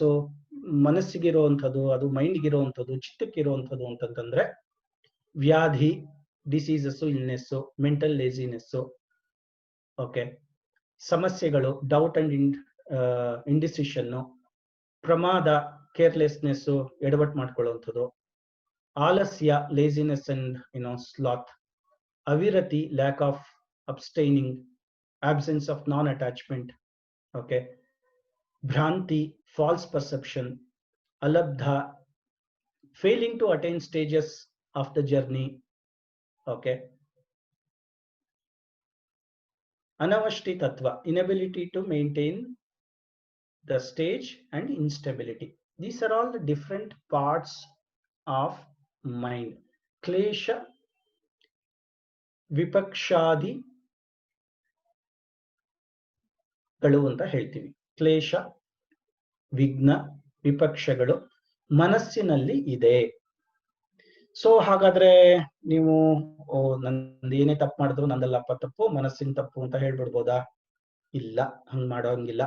ಆದ್ರೆ ಯಾಕೆ ಅಂತಂದ್ರೆ ಅದು ನಿಮ್ಮಲ್ಲಿದೆ, you are the owner of it, you can do something about it, you cannot give up your responsibility, but you can control this. But these are all the things that happens inside you. That's all you need to know. If you don't take care of your mind, all these things are happening. It is like a calculator. If some of the buttons are not working properly, your calculation will always be wrong, and you'll be wondering, I have a calculator, why it is not working properly? Because some of the things are not working, or it's working in its own way. So that is how the mind works, and it has been working. If certain things are not working in your life already, you know where to go and fix it. Okay, so ಈಗ already ನಿಮ್ಮ ಜೀವನದಲ್ಲಿ ಕೆಲವು ಭಾಗಗಳು work ಆಗದೆ ಇದ್ರೆ, ಇವಾಗ ನಿಮ್ಗೆ ಗೊತ್ತಾಗುತ್ತೆ ಎಲ್ಲಿ ಹೋಗಿ ಏನ್ ಹ್ಯಾಂಡಲ್ ಮಾಡ್ಬೇಕು ಅನ್ನುವಂಥದ್ದು. ಮೈಂಡ್ ಸ್ವಿಂಗ್ ಆಗುತ್ತೆ. Okay, so past to future, ನೀವು ಇದನ್ನ ಪೆಂಡುಲಮ್ ನ ನೋಡಿರ್ಬೋದು, ಹಲವಾರು ಸೆಷನ್ ಗಳಲ್ಲಿ, ಟ್ರೈನಿಂಗ್ ಗಳಲ್ಲಿ ಇದನ್ನ ತೋರಿಸಿರ್ತಾರೆ. ಪಾಸ್ಟ್ ಮತ್ತೆ ಪ್ರೆಸೆಂಟ್, ಫ್ಯೂಚರ್ ಬಗ್ಗೆ ಸ್ವಿಂಗ್ ಆಗ್ತಾ ಇರುತ್ತೆ ಮೈಂಡ್. ಸೊ ಇದನ್ನ ಪ್ರೆಸೆಂಟ್ ಗೆ ತರುವಂತಹದೇ ಯೋಗ. ಓಕೆ, ಹಿಂದೆ ಮುಂದೆ ಹೋಗ್ತಾ ಇರೋದನ್ನ ಪ್ರೆಸೆಂಟ್ ತಂದು ಅದನ್ನ ಒಂದು ಕಡೆ ನಿಲ್ಲಿಸುವಂತಹದೇ ಯೋಗ. ಸೊ ಅದು ಒಂದು ಚಿತ್ತವೃತ್ತಿ. ಇನ್ನೊಂದು, ಈ ರಜೋ ತಮೋ ಗುಣಗಳ ಮಧ್ಯೆ ಓಡಾಡ್ತಾ ಇರುತ್ತೆ, ಮೆಂಟಲ್ ನಾಯ್ಸ್ ಅಂತ ಹೇಳ್ತೀವಿ. ಮೆಂಟಲ್ ನಾಯ್ಸ್ ಅಂದ್ರೆ ಏನು ಅಂತಂತಂದ್ರೆ, ಮೆಂಟಲ್ ನಾಯ್ಸ್ ಬಗ್ಗೆ ಗೊತ್ತಿಲ್ವಾ ನಿಮ್ಗೆ ಅಂತಂದ್ರೆ ನಾವು ಕೇಳ್ತೀವಿ, ಏನಪ್ಪಾ ಮೆಂಟಲ್ ನಾಯ್ಸು ಅಂತ ಕೇಳ್ತೀವಲ್ಲ, ಅದೇ ಮೆಂಟಲ್ ನಾಯ್ಸ್. ನಿಮ್ಮ ಮನಸ್ಸಿನಲ್ಲಿ ಆ ಚಾಟರ್ ಬಾಕ್ಸ್, ಆ ರೇಡಿಯೋ, ಆ ಟಿವಿ ಯಾವಾಗ್ಲೂ ಆನ್ ಆಗಿರುತ್ತಲ್ಲ, ಚಿತ್ರಗಳನ್ನು ಕೊಡ್ತಾ ಇರ್ತಲ್ಲ, ನಿಮ್ಗೆ ಹೇಳ್ತಾ ಇರುತ್ತಲ್ಲ, ಹೀಗ್ ಮಾಡು, ಹೀಗ್ ಮಾಡ್ಬೇಡ, ಅವ್ನು ಒಳ್ಳೆಯವನು, ಇವ್ನು ಕೆಟ್ಟವನು, ಇದನ್ನ ಮಾಡು, ಅದನ್ನ ಮಾಡ್ಬೇಡ, ಹಾಗ್ ಮಾಡಿದ್ರು ಒಳ್ಳೇದು, ಹೀಗ್ ಮಾಡಿದ್ರಲ್ಲ, ಇದೆಲ್ಲ ಮೆಂಟಲ್ ನಾಯ್ಸ್. ಸೊ ಇದೆಲ್ಲ ಎಲ್ಲಿಂದ ಬರುತ್ತೆ? ರಜೋ ತಮೋ ಗುಣಗಳ ಸಾರದಿಂದ ಬರುತ್ತೆ. ಮನಸ್ಸನ್ನು ಏನ್ ಮಾಡ್ಬೇಕು ಅಂದ್ರೆ ಈ ರಜೋ ತಮೋ ಗುಣಗಳಿಂದ ಸತ್ವಗುಣದ ಕಡೆಗೆ ಕರ್ಕೊಂಡು ಹೋಗ್ಬೇಕು. ರಜೋ ತಮೋ ಗುಣಗಳ ಬಗ್ಗೆ ಹೇಳುವಾಗ ನಾವು ಕೆಲವು ವಿಷಯಗಳನ್ನ ನಾನು ಇಲ್ಲಿ ತಿಳಿಸ್ಬೇಕಾಗುತ್ತೆ. ರಜೋ ತಮೋ ಗುಣಗಳು ಅಂತಂತಂದ್ರೆ, ಈ ತಮಸ್ಸು ನಮ್ಗೆ ಆಲಸ್ಯ, ನಕಾರಾತ್ಮಕ ಚಿಂತನೆ, ನಿರುತ್ಸಾಹ, ಮಂದಬುದ್ಧಿ, ಅತಿಸ್ವಾರ್ಥ ಇದನ್ನೆಲ್ಲ ಕೊಡುತ್ತೆ. ರಜಸ್ಸು ಪ್ರಾಪಂಚಿಕ ಸುಖಭೋಗಗಳು, ಬಯಸೋದು, ಆಸೆಯಿಂದ ಕೂಡಿರೋದನ್ನು ಕೊಡುತ್ತೆ. ಸಾತ್ವಿಕತೆ, ಶಾಂತತೆ, ನಿಶ್ಚಲತೆ, ಆಹ್ಲಾದ, ಅನುಕಂಪ ಪೂರಿತವಾದ ಮನಸ್ಸನ್ನ ಕೊಡುತ್ತೆ. ಸೊ ರಜೋ ತಮೋ ಗುಣಗಳಿಂದ ನಮ್ ಸತ್ವಗುಣದ ಕಡೆಗೆ ಹೋಗುವಂಥದ್ದು ನಮಗೆ ಬೇಕು, ನಾವು ಮಾಡಬೇಕು. ಕೆಲವರು ಮೈಂಡ್ ವೆಕೇಶನ್ ಅಂತ ಹೇಳ್ತಾರೆ. ಏನಪ್ಪಾ mind vacation? Very popular terminology, especially IT ಕಂಪನಿಗಳಿಗೆ. ಸಾರಿ.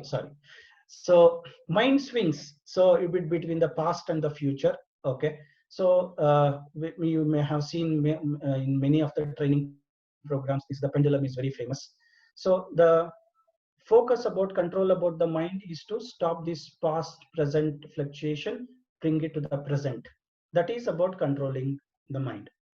Mental noise is about in your mind always there is a noise or a TV kind of thing where it will all giving visuals, suggesting you, talking about you, taking decisions about you.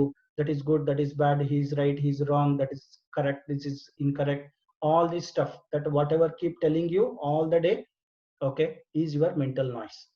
That comes from rajo tamo guna of the mind. That means the projecting and wheeling of the different gunagal. So let's not understand in English. Let's use the word rajas and tamas. Rajoguna, tamoguna.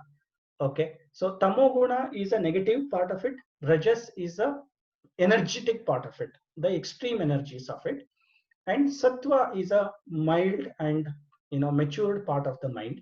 So the focus is about moving from rajoguna, tamoguna to rajoguna to sattva-guna. Ilde hodre eradunu from tamoguna to rajoguna to sattva-guna. That is the focus. Some people talk about mind vacation. This is a catching word now in the IT industry. So now people talk about, okay, forget about everything and just empty your mind and just be with yourself. So that is mind vacation. So that is not mind vacation, mindlessness. Okay. So mind ilde iddaga nimma jivana nadiyalla. So to some extent it is okay. It helps you in avoiding this swinging, forgetting something, and mental noise.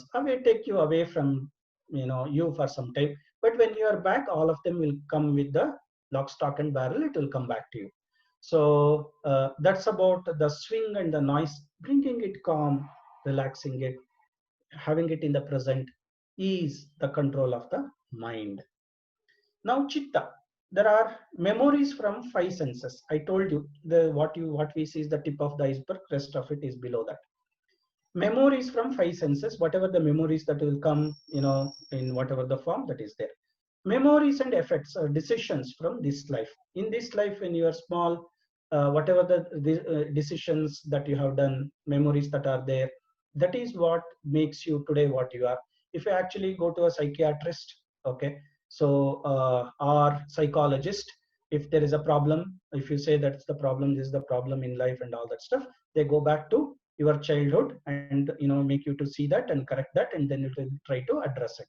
So that is about this life. What about past life? There are memories of the past life as well.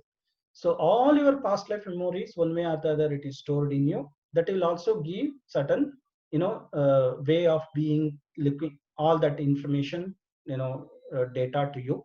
So that's also drives you in this particular life. There is important thing here. Memories of others. ಬೇರೆಯವರ ಮೆಮೊರಿಗಳು ಇದೇನಪ್ಪ ಇದು ಅಂತಂದ್ರೆ, it is part of the energy healing. Okay. So if some of you have gone through this, ಪ್ರೇತಾತ್ಮಗಳಿದ್ದಾಗ, so ಬೇರೆಯವರ memory. Okay. So when there are pretatmas, their memories and their past information will also get executed through your manas. Okay. So that is what is memory, all that memory that is there.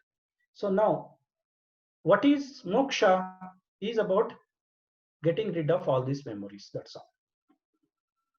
Okay, for that we need to do certain circus, we'll come through that, I will cover that as well. ಮೋಕ್ಷ ಅಂದ್ರೆ ಏನು ಅಂದ್ರೆ ಈ ಮೆಮೊರಿನೆಲ್ಲ ಮುಗಿಸುವಂತದ್ದು, nullify ಮಾಡ್ಕೊಂಡು ಮುಂದಕ್ಕೆ ಹೋಗುವಂತದ್ದು. Okay, so ಈ ಚಿತ್ತಕ್ಕೆ ಭೂಮಿ ಅನ್ನೋದು ಇದೆ, ಅದು ಮೂಢ, ಬೇರೆ ಬೇರೆ ಕ್ವಾಲಿಟೀಸ್ ಇದೆ. ಮೂಢ, ಕ್ಷಿಪ್ತ, ವಿಕ್ಷಿಪ್ತ, ಏಕಾಗ್ರ, ನಿರುದ್ಧ ಅಂತ. ಮೂಢ ಅಂದ್ರೆ ಏನು? ಡಲ್ ಮನಸ್ಸು, dull and inert state of ಮನಸ್ಸು. ಕ್ಷಿಪ್ತ ಅಂದ್ರೆ ಟೋಟಲಿ ಡಿಸ್ಟ್ರಾಕ್ಟೆಡ್, ವಿಕ್ಷಿಪ್ತ ಪಾರ್ಷಿಯಲಿ ಡಿಸ್ಟ್ರಾಕ್ಟೆಡ್, ಏಕಾಗ್ರತ ಅಂದ್ರೆ ಪಾಯಿಂಟೆಡ್ ಫೋಕಸ್ಡ್, ನಿರುದ್ಧ ಅಂದ್ರೆ ಕಂಟ್ರೋಲ್ ಸ್ಟೇಟ್. ಸೊ ನಾವು ಮೂಢ ಕ್ಷಿಪ್ತ ಸ್ಟೇಜ್ ಇಂದ ನಿರುದ್ಧದ ಕಡೆಗೆ ಬರೋದು ಮನಸ್ಸನ್ನ ಕಂಟ್ರೋಲ್ ಮಾಡುವಂಥದ್ದು. Okay, we are somewhere there in between, or in the beginning or towards the middle. Okay, this is chitta buddhi. So wheel of karma, ಕರ್ಮ ಹೇಗೆ ನಡೆಯುತ್ತೆ ಅಂದ್ರೆ ನಾವೇನೋ ಕೆಲಸ ಮಾಡ್ತೀವಿ, ಕೆಲಸದಿಂದ ಅದರಿಂದ ರಿಸಲ್ಟ್ ಬರುತ್ತೆ, ರಿಸಲ್ಟ್ ನಮ್ಮಲ್ಲಿ ಇಂಪ್ರೆಷನ್ ಹೋಗುತ್ತೆ, ಚಿತ್ತಕ್ಕೆ ಹೋಗುತ್ತೆ. ಓಕೆ, ಚಿತ್ತ ಮೆಮೊರಿನಲ್ಲಿ ಸ್ಟೋರ್ ಆಗುತ್ತೆ, ಆಮೇಲೆ ಅದರಿಂದ ಚಿತ್ತಕ್ಕೆ ಹೋದ ತಕ್ಷಣ ನಾನು ಅನ್ನೋದು ಅದನ್ನ ಓನ್ ಮಾಡುತ್ತೆ. ಓಕೆ, ಆಮೇಲೆ ಮೊರಾಲಿಟಿ ಅದು ಇದು ಎಲ್ಲ ಸೇರ್ಕೊಳ್ಳುತ್ತೆ, ಆಮೇಲೆ ಆಸೆ ಅನ್ನೋದು ಬರುತ್ತೆ, ಆಸೆ ಕೆಲಸ ಮಾಡಿಸುತ್ತೆ, ಕೆಲಸಕ್ಕೆ ರಿಸಲ್ಟ್ ಇರುತ್ತೆ. ಹೀಗೆ it is a wheel of karma. Wheel of karma is about you work, and out of work there is some result. That result creates an impression, that impression gets stored in your memory, and memory has, you know, settled desire, or it will, ego owns it. Okay, that particular memory. Then along with the morality and other things, the desire comes up, and then you work to fulfill that desire, and then there is a result and there is an impression. There is a continuous wheel of life, that is karma. That is how you accumulate karma of different kinds. Chitta prasadana, there is a way to, you know, make up for all these situations. How to deal with that is maitri, be friend with everybody. Karuna, compassion, have compassion for everybody. Mudita, be happy most of the time. Upeksha, ignore some of the things, that's perfectly fine. Okay, so with this you can massage your, you know, issues of your mind, and you can be happy. Okay, rather you can work with that. This is one of the things. There is also arishad vargas. What is arishad vargas? There are 6 aris, enemies. Okay, it's called arishad varga. 6 ವೈರಿಗಳು arishad ವರ್ಗಗಳು ಅಂತ ಹೇಳ್ತೀವಿ. ಕಾಮ, ಕ್ರೋಧ, ಲೋಭ, ಮೋಹ, ಮದ, ಮಾತ್ಸರ್ಯ. So ಇದನ್ನ ಕೆಲವೆಲ್ಲ ನಾವು ತಿಳ್ಕೊಂಡಿರ್ತೀವಿ, ನಾವು ಕೆಲವು ಸನ್ನಿವೇಶಗಳಲ್ಲಿ ನಾವು ಬೆಳೆದಿದ್ರೆ arishad ವರ್ಗಗಳನ್ನ ತಿಳಿದಿರ್ತೀವಿ. ಇಲ್ಲಾಂದ್ರೆ you can just google it, you will get this. Okay, so there are 6 different kama, krodha. Kama is wanting, desire. Krodha is a anger and rage. Moha is a, you know, wanting part of it. Mada, arrogance. Okay, lobha, greed. Matsarya, it's about enviness. Okay, these are all some of the things, these are all part of our thought process. How to deal with that is there is an antidote there. Okay, so considering others as equal, being friendly with everybody, self-realization, then you know, humility and recognize the knowledge, and generosity, empathetic. With these, all these things, we can go beyond arishad vargagalu. Okay, so now we are at 7:30. Shall I take another 10 minutes to complete? Yes. Okay, I'll take another 10 minutes to complete this. At least you will know what are all the things it is there. Then there are states of chitta. So ಹೇಳಿದ್ನಲ್ಲ ಅವಾಗಲೇ, ಮೂಢ, ಕ್ಷಿಪ್ತ, ಇದಕ್ಕೆಲ್ಲ ನಾವು ಮಾಡ್ಕೊಳ್ಬಹುದು. ಅದರದ ಸಿಂಪ್ಟಮ್ಗಳೆಲ್ಲ ಇಲ್ಲಿದೆ. So there are symptoms of MUDA, ಕ್ಷಿಪ್ತ, that part of the manas, whether it is sleep, delusion, fear.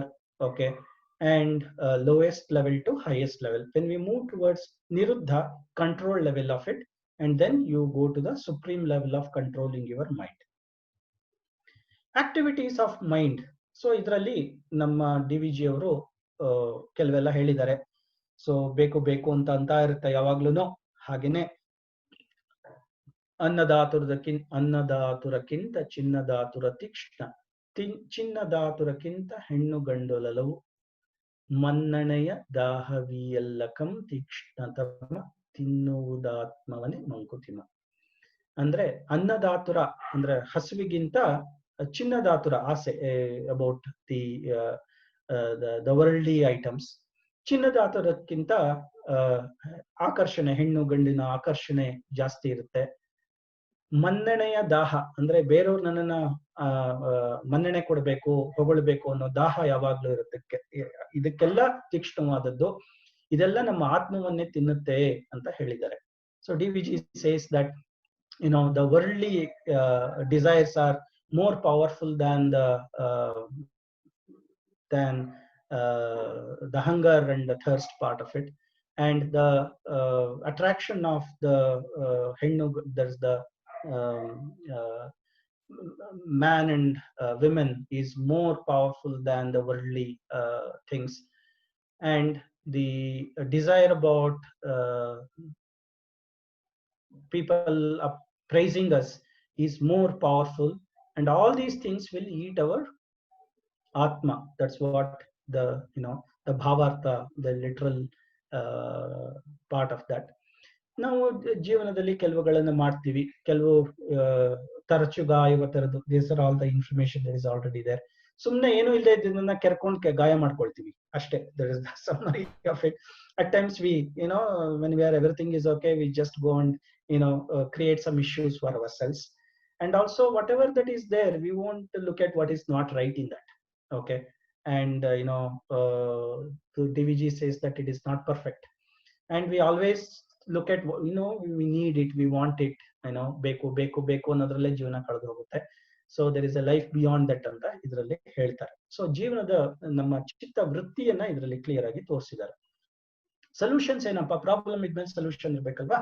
But all some of the solutions for all these issues R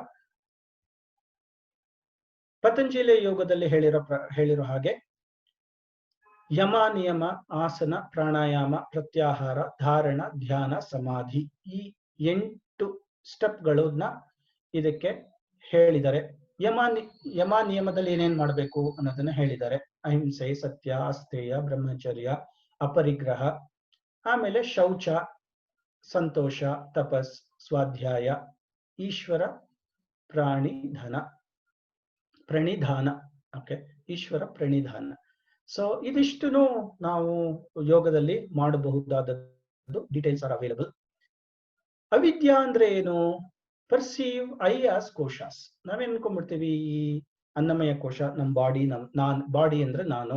ಯಾರಾದ್ರೂ ನಮ್ಮನ್ನ ತಳ್ಳಿದ್ರೆ ನನ್ನನ್ನು ತಳ್ಳಿದ, ನನ್ನ ಬಾಡಿ ತಳ್ಳಿದ್ರೆ ನನ್ನನ್ನು ತಳ್ಳಿದ ಅಂತ ಅನ್ಕೊಳ್ತೀವಿ. ಆಮೇಲೆ ಹಾಗೆ ಪ್ರಾಣ, ನಮ್ಮ ಉಸಿರನ್ನ ನಾವು ಅಂತ ಅನ್ಕೊಳ್ತೀವಿ. ನಮ್ಮ ಮಾತನ್ನ ನಾವು ಅನ್ಕೊಳ್ತೀವಿ. ನೋಡಿದ್ಯಾ, ನನ್ನ ಮಾತು ಹೇಳಿದ್ರು ಅವ್ನು ಕೇಳಲಿಲ್ಲ, I don't like him, so ನನ್ನ ಮಾತಿಗೆ ಒಂದು ಬೆಲೆ ಕೊಡ್ಲಿಲ್ಲ, ಓಕೆ ಅಂತ ಹೇಳ್ತೀವಿ. ಅಂದ್ರೆ ಸೊ ನಮ್ಮ ಮಾತನ್ನ ನಾವು ಅಂತ ಅನ್ಕೊಂಡ್ಬಿಡ್ತೀವಿ, ನಮ್ಮ ದೇಹನ ನಾವು ಅಂತ ಅನ್ಕೊಂಡ್ಬಿಟ್ಟಿರ್ತೀವಿ, ನಮ್ಮ ಯೋಚನೆಗಳನ್ನ ನಾವು ಅಂತ ಅನ್ಕೊಂಡ್ಬಿಟ್ಟಿರ್ತೀವಿ. ಅದೆಲ್ಲ ತಲೆನಲ್ಲಿ ಹೇಳ್ತಾ ಇರುತ್ತಲ್ಲ, ಅದೆಲ್ಲ ನಾವು ಅಂತ ಅನ್ಕೊಂಡ್ಬಿಟ್ಟಿರ್ತೀವಿ. ನಮ್ಮ ವಿಶಿಷ್ಟ ಜ್ಞಾನಗಳೇನಿರುತ್ತೆ, ಡಾಕ್ಟರೇಟ್ಗಳೇ ತಗೊಂಡಿರ್ತೀವಿ, ಪ್ರೊಫೆಸರ್ಗಳು, ಡಾಕ್ಟರ್ಗಳು, ಇಂಜಿನಿಯರ್ಗಳು, ಅಕೌಂಟೆಂಟ್ಗಳು, ಆಮೇಲೆ ಇವಾಗ ಹೊಸದಾಗಿ ಬಂದಿರುವಂತದ್ದು ಯೋಗಿಗಳು, ಗುರುಗಳು, ಏನೇನೆಲ್ಲ ನಾವು ಉಪಾಧಿಗಳನ್ನ ಏನು ಪಡ್ಕೊಂಡಿರ್ತೀವಿ ಅದೆಲ್ಲ ನಾವು ಅನ್ಕೊಂಡ್ಬಿಟ್ಟಿರ್ತೀವಿ. ಕರ್ನಲ್ಗಳು, ಅದನ್ನೆಲ್ಲ ಮೇಜರ್ಗಳು, ಲೆಫ್ಟಿನೆಂಟ್ಗಳು, ಎಲ್ಲ ಬೇರೆ ಬೇರೆ ಉಪಾಧಿಗಳು ಇರ್ತಲ್ಲ, ಅದೆಲ್ಲ ನಾವು ಅನ್ಕೊಂಡ್ಬಿಟ್ಟಿರ್ತೀವಿ. ಅದೆಲ್ಲ ನಾವಲ್ಲ. ಏನು ಅನ್ನೋದನ್ನ ಮುಂದೆ ನೋಡೋಣ. ಅಸ್ಮಿತಾ ಅಂದ್ರೆ focus on I, include all. ಅಂದ್ರೆ ಪರ್ಸೀವಿಂಗ್ ನಾವು ಅನ್ನೋದು, ಅವಿದ್ಯೆ ಅನ್ನೋದು ಅಷ್ಟೇನೆ. ಬೇರೆದನ್ನೆಲ್ಲ ನಾವು ಅನ್ಕೊಂಡಿರ್ತೀವಿ, ಆದ್ರೆ ಅದನ್ನೆಲ್ಲ ದಾಟಿ ಹೋಗಿ knowing ourselves completely is a ಅವಿದ್ಯೆಯಿಂದ ಹೊರಬರುವಂತಹ ರೀತಿ. Asmita is about focusing from I. Okay, so always about everything, whatever that you think, it is about me. Okay, so asmita, so that is the way to come out of that is to include everybody. Raga is attraction, running for happiness. The way to come out of that is moving from wants to needs, whatever is needed. Dvesha is going away from dislikes. Okay, ನಮ್ಗೆ ಯಾವ್ದು ಇಷ್ಟ ಆಗೋದಿಲ್ವೋ ಅದರಿಂದ ದೂರ ಹೋಗೋದಕ್ಕೆ ದ್ವೇಷ ಅಂತ. So compassion build ಮಾಡ್ಕೊಳ್ಳೋದ್ರಿಂದ ಅದು ಹ್ಯಾಂಡಲ್ ಆಗುತ್ತೆ. ಅಭಿನಿವೇಶ ಅಂದ್ರೆ there is intense and continuous attachment to life. Okay, ಅದನ್ನ ಅಭಿನಿವೇಶ ಅಂತ ಹೇಳ್ತೀವಿ. So knowing body is temporary and ಆತ್ಮ is permanent is the way to come out. ಅಭಿನಿವೇಶ is very strong in some of us. Okay, simple way. So ಇದೆಲ್ಲ correct, ಸರಿ, ಯೋಗದಲ್ಲಿ ಏನೇನೋ ಹೇಳಿದ್ದಾರೆ, ಸರಿ, ನಾವೇನ್ ಮಾಡ್ಬೇಕು ಹೇಳಿ, ದಿನನಿತ್ಯ ಏನ್ ಮಾಡ್ಬೋದು ಹೇಳಿ ಅಂತಂದಾಗ ಇದು ಈ ಚಿತ್ರಗಳಿದೆ, 2 ಚಿತ್ರ ಇದೆ. ಇದು ಏನಪ್ಪಾ ಇದು ಅಂದ್ರೆ ಹಸು ಬರ್ತಾ ಇದೆ, ಒಬ್ಬ ಕರುನ ಹೊತ್ಕೊಂಡು ಹೋಗ್ತಾ ಇದ್ದಾನೆ. ಸೊ ಯಾಕೆ ಅಂದ್ರೆ ಹಸುನ ಹೊತ್ಕೊಂಡು ಹೋಗಕ್ಕಾಗಲ್ಲ, ಅದಕ್ಕೆ ಕರುನ ಹೊತ್ಕೊಂಡು ಹೋಗ್ತಾ ಇದ್ದಾನೆ. ಆ ಕುರು ನೋಡ್ಕೊಂಡು ಹಸು ಬರ್ತಾ ಇದೆ. ಆಕ್ಚುಲಿ ಅವ್ನು ಕರ್ಕೊಂಡು ಹೋಗ್ತಾ ಇರೋದು ಕರುನಲ್ಲ, ಹಸುನ. That is the simple thing. So the person carrying the calf and the cow is coming. Actually, although he is carrying the calf, he is actually getting the cow to come along with him. That's all. Okay. So what is this? Why cow, calf and all? Why ಪ್ರಾಣಿಗಳಿಲ್ಲಿ ಅಂತಂದ್ರೆ ನಮ್ಮ ಮನಸ್ಸು cow, ನಮ್ಮ breath calf. ಮಿಕ್ಕಿದ್ದು ನೀವೇ ಅರ್ಥ ಮಾಡ್ಕೊಳ್ಳಿ. If you have a control about your breath, your ಮನಸ್ will follow that. That's all. I can talk about this for an hour. For now, I am completing it for 30 seconds. Next thing is about our manas. ಹೇಗೆ ಏನು ಅಂತಂದ್ರೆ ಚಿತ್ತ ಹೇಗಪ್ಪ control ಮಾಡೋದು ಅಂದ್ರೆ, you know how people use the CCTV camera? Why we use? There are chaotic situation in the public areas. We put a CCTV camera. There will be some order by its own, because when somebody is observing, people tend to behave properly. Okay, ಕೆಲವ್ರನ್ನ ನೋಡ್ತಾ ಇರ್ಬೇಕಾದ್ರೆ ಕೆಲವು ಕೆಲಸಗಳನ್ನ ಕೆಲವರು ಮಾಡಲ್ಲ. ಹಾಗೇನೆ ಚಿತ್ತನೂ ಅಷ್ಟೇ. If you R observing ಚಿತ್ತ, then it will not do whatever it normally does.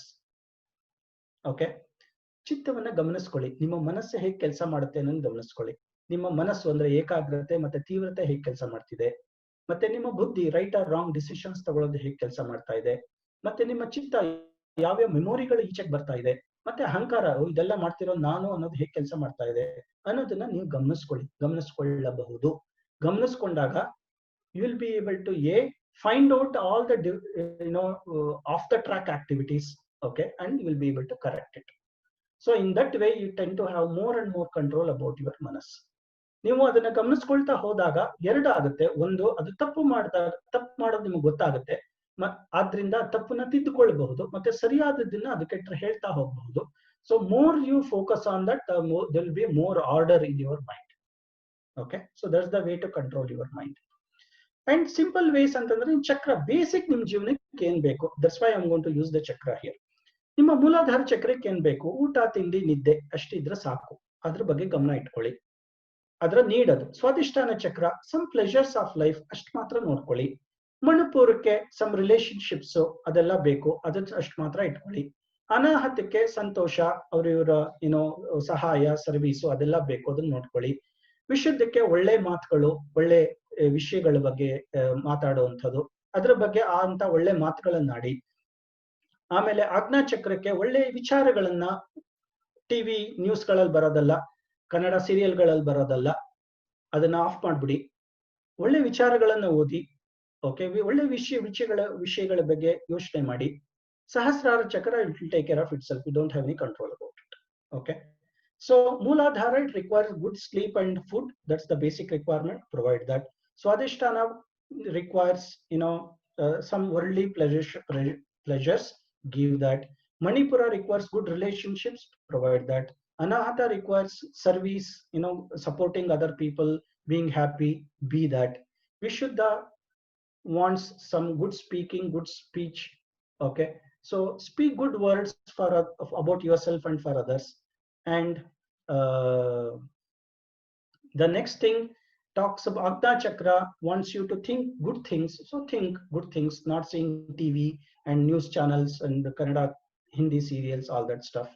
And Crown Chakra, you don't have any control. When you take care of all these things, it will take care of itself. So now the focus is about doing what is needed than going behind the wants. If you provide what is needed, it will be in control. If you go behind the wants, it will take you away off the track. Simple ways. Prana, okay, for body, you do the cleanliness, yogasana, prana, all this stuff. We can spend another day for this. Okay, just be aware of it. Dealing with mind, there are certain codes which I can do that later. Okay, there are many codes that are looking. Where are you? I will do that later. So now, okay, let's spend a couple of minutes here. Although 7:41, probably I'll complete in 2-3 minutes. Sorry for expanding it, but I try to cover most of it. So now, where are you out of all these things? Are you in Saptadhatus? Are you in Chakras, or Karmendriyas, Panchendriyas, Tanmatras, Panchapranas, Panchakosh? Where are you? Are you in any of this? No, you are not any of this. You are different. whatever that we call I is not any of this. We are different. That's what we need to get in summary. ಇದೆಲ್ಲ ನಾವಲ್ಲ, ಇದೆಲ್ಲವನ್ನು ಮೀರಿದ್ದು ನಾವು, ನಾನು ಅನ್ನುವಂಥದ್ದು. So ಅದು ಹೇಗೆ ಅನ್ನೋದನ್ನ ನೋಡೋಣ. ಇದನ್ನೇನಂತ ಕರಿತೀವಿ? ತೆಂಗಿನಕಾಯಿ ಅಂತ ಕರಿತೀವಿ ಅಲ್ವಾ? ಸಿಂಪಲ್, ತೆಂಗಿನಕಾಯಿ. ಹಾಗಾದ್ರೆ ಇದೇನು? ಇದು ತೆಂಗಿನಕಾಯಿ, ತೆಂಗಿನಕಾಯಿ ಅಂತಲೇ ನಾವು ಕರೆಯೋದು. ಸರಿ. ಆಮೇಲೆ ಇದೇನು? ಇದು ತೆಂಗಿನಕಾಯಿನೇ ಅಲ್ವಾ? ಹಾಗಾದ್ರೆ ಮೂರಲ್ಲಿ ಯಾವ ತೆಂಗಿನಕಾಯಿ? ಎಲ್ಲ ತೆಂಗಿನಕಾಯಿನೇ. ಹಾಗಾದ್ರೆ ಎಲ್ಲ ಹೇಗೆ ತೆಂಗಿನಕಾಯಿ ಆಗಕ್ಕೆ ಸಾಧ್ಯ ಅಂತಂದ್ರೆ ನಾವು ಇವಾಗ ಜೀವನವನ್ನು ಅರ್ಥ ಮಾಡ್ಕೊಂಡಿರೋದೇ ಹೀಗೆ. ಓಕೆ. ಸೊ ತೆಂಗಿನಕಾಯಿ ಅಂದ್ರೆ ಸಿಪ್ಪೆ ತೆಗೆದಾಗ ಅಂದ್ರೆ ಬಾಡಿ, ದೇಹ ಹೋಗುತ್ತೆ. ಓಕೆ. ದೇಹ ಇಲ್ಲದೆ ಇದ್ದಾಗ ಸಿಪ್ಪೆನ ದೇಹ ಅಂತ ಅನ್ಕೊಳ್ಬಹುದು. ಇದನ್ನ ನಾವು ಪ್ರಾಣಕೋಶಗಳು ಅಂತ ಅನ್ಕೊಳ್ಬಹುದು. ಇದು ನಿಜವಾದ ಕಾಯಿ. ನಮ್ಮ ದೇಹದ ಒಳಗಡೆ ಪ್ರಾಣ ಮತ್ತೆ ಕೋಶಗಳಿದೆ, ಅಥವಾ ಕೋಶನ ನಾವು ಒಂದು ದೇಹ ಅಂತ ಕರಿತೀವಿ. ಆದ್ರೆ ದೇಹ ಇಸ್ ಅ ಫಿಸಿಕಲ್ ಶೀಲ್ಡ್ ಅಲ್ವಾ, ಅದ್ರ ಒಳಗಡೆ ಮಿಕ್ಕಿದ್ದೆಲ್ಲ ಇರುತ್ತೆ. ಅದ್ರ ಒಳಗಡೆ ನಿಜವಾದ ಕಾಯಿ, ಆತ್ಮ ಅನ್ನೋದು ಇರುತ್ತೆ. ಓಕೆ. ಸೊ ಈ 5 ಶೀಲ್ಡ್ಗಳನ್ನ, 5 ಕೋಶಗಳನ್ನ ದಾಟಿ ಒಳಗಡೆ ಹೋದಾಗ there is a soul that is there. Okay. So ಹಾಗಾದ್ರೆ ಈ 5 ಕೋಶಗಳು ನಾವಲ್ಲ, ಅದನ್ನ ಮೀರಿದ್ದು ನಾವು. ಆದ್ರಿಂದನೇ ನಾವು ಅದನ್ನ ಅಬ್ಸರ್ವ್ ಮಾಡಬಹುದು. ನಮ್ಮ ದೇಹವನ್ನು ಅಬ್ಸರ್ವ್ ಮಾಡಬಹುದು, ನಮ್ಮ ಪ್ರಾಣಶಕ್ತಿನ ಅಬ್ಸರ್ವ್ ಮಾಡಬಹುದು, ನಮ್ಮ ಮನಸ್ಸನ್ನ ಅಬ್ಸರ್ವ್ ಮಾಡಬಹುದು, ನಮ್ಮ ವಿಜ್ಞಾನ ಕೋಶವನ್ನ ಮತ್ತೆ ಆನಂದಮಯ ಕೋಶವನ್ನ ಅಬ್ಸರ್ವ್ ಮಾಡಬಹುದು. If you are watching something, observing something, you are the observer. Okay. as an observer you are different than what you observe. There is the physical simple physics that is about you and the soul. There is a nirvana shatka, when you read this mano buddhi ahankara chitta ninaham, they will tell these are all not me and who I am ಅನ್ನೋದನ್ನ ಅವರು ಹೇಳ್ತಾರೆ. Beyond the mind ಸಚ್ಚಿತಾನಂದ ಏನು ಅನ್ನೋದನ್ನ simple ಆಗಿ ಹೇಳ್ತೀನಿ. ಇದನ್ನ ವಿಶ್ಲೇಷಣೆ ಮಾಡೋದಕ್ಕೆ ಡೀಟೇಲ್ ಆಗಿ ಹೇಳ್ಬಹುದು. ನಿಮ್ಮ ದೇಹವನ್ನ ನಿಶ್ಚಲವಾಗಿಟ್ಟು, ನಿಮ್ಮ ಮನಸ್ಸನ್ನ ನಿಶ್ಚಲವಾಗಿಟ್ಟು ಗುರುವಿನ ಕೃಪೆಯಾದಾಗ ನಿಮಗೆ ಮೋಕ್ಷ ಸಿಗುತ್ತೆ. ಹೇಗೆ ಅನ್ನೋದನ್ನ ನಿಧಾನಕ್ಕೆ ಇನ್ನೊಂದು ಸೆಷನ್ ಅಲ್ಲಿ ಹೇಳಿ. So if you keep your body still and mind still, and when guru intervenes, okay, when there is an intervention from guru, then you can attain moksha. Okay. So that is when you can access the whole universe. That's about mind and manas. So ಇದು ಇಷ್ಟೊಂದು ವಿಷಯ ನಾನು ಚಿಕ್ಕದು ಅಂತ ಶುರು ಮಾಡಿದ್ರು ಅದು if I have to make some ನ್ಯಾಯ ಸಿಗಿಸ್ಬೇಕಾದ್ರೆ ಇಷ್ಟೆಲ್ಲ ಕವರ್ ಮಾಡಬೇಕಾಯ್ತು. I have taken extra time, apologies for it, but this is what is needed. Hope I have covered, hope I have communicated certain information that is new to you. It will be useful for you. ನಿಮಗೆ ಇದರಿಂದ ಉಪಯೋಗ ಆಗಿದ್ರೆ ಸಂತೋಷ. ಕೇಳಿದ್ದಕ್ಕೆ ಧನ್ಯವಾದಗಳು. Thanks for listening. So if ಇನ್ನೊಂದು ಅವಕಾಶ ಇದ್ರೆ ಕೆಲವು ಅಂಶಗಳನ್ನ ನಿಧಾನವಾಗಿ ವಿಶ್ಲೇಷಣೆ ಮಾಡಬಹುದು, ಮತ್ತೆ ಕೆಲವು ಪ್ರಾಕ್ಟಿಕಲ್ ಆಗಿ ಏನೇನ್ ಮಾಡಬಹುದು ಅನ್ನೋದನ್ನ ನೋಡೋಣ ಇನ್ನೊಂದು ಅವಕಾಶ ಇದ್ರೆ. ಇಲ್ಲಿವರೆಗೂ ಕೇಳಿದ್ದಕ್ಕೆ thanks for everybody. Thank you very much. ಒಂದು ಕ್ವಶನ್ ಇದೆ, ಹೇಳಿ. ಕ್ವಶನ್ ಇದೆ ಸರ್. ಶ್ವೇತಾ ಅವ್ರು ಕೇಳ್ತಾ ಇದ್ದಾರೆ, shouldn't be complete karma for attaining moksha or just memory is enough anta? In the process of attaining moksha, the karma will go away. That is the part of the process. Karma is nothing but all the memories, that's all. Correct. If you could format your hard disk, then yes, there's moksha. But the process of formatting hard disk in the body it has its own steps and certain things. So it is not as easy as we do physically. But yes, if I have to equate it at a very high level, formatting your hard disk is like moksha. There is no traces of past, present, and the future. And there is a way to deal with it. You don't need to erase everything. You don't need to delete anything. There is a way to go beyond that. Okay, that's the technique. So that's the part of attaining, moving towards moksha. Okay, sir. Thank you so much.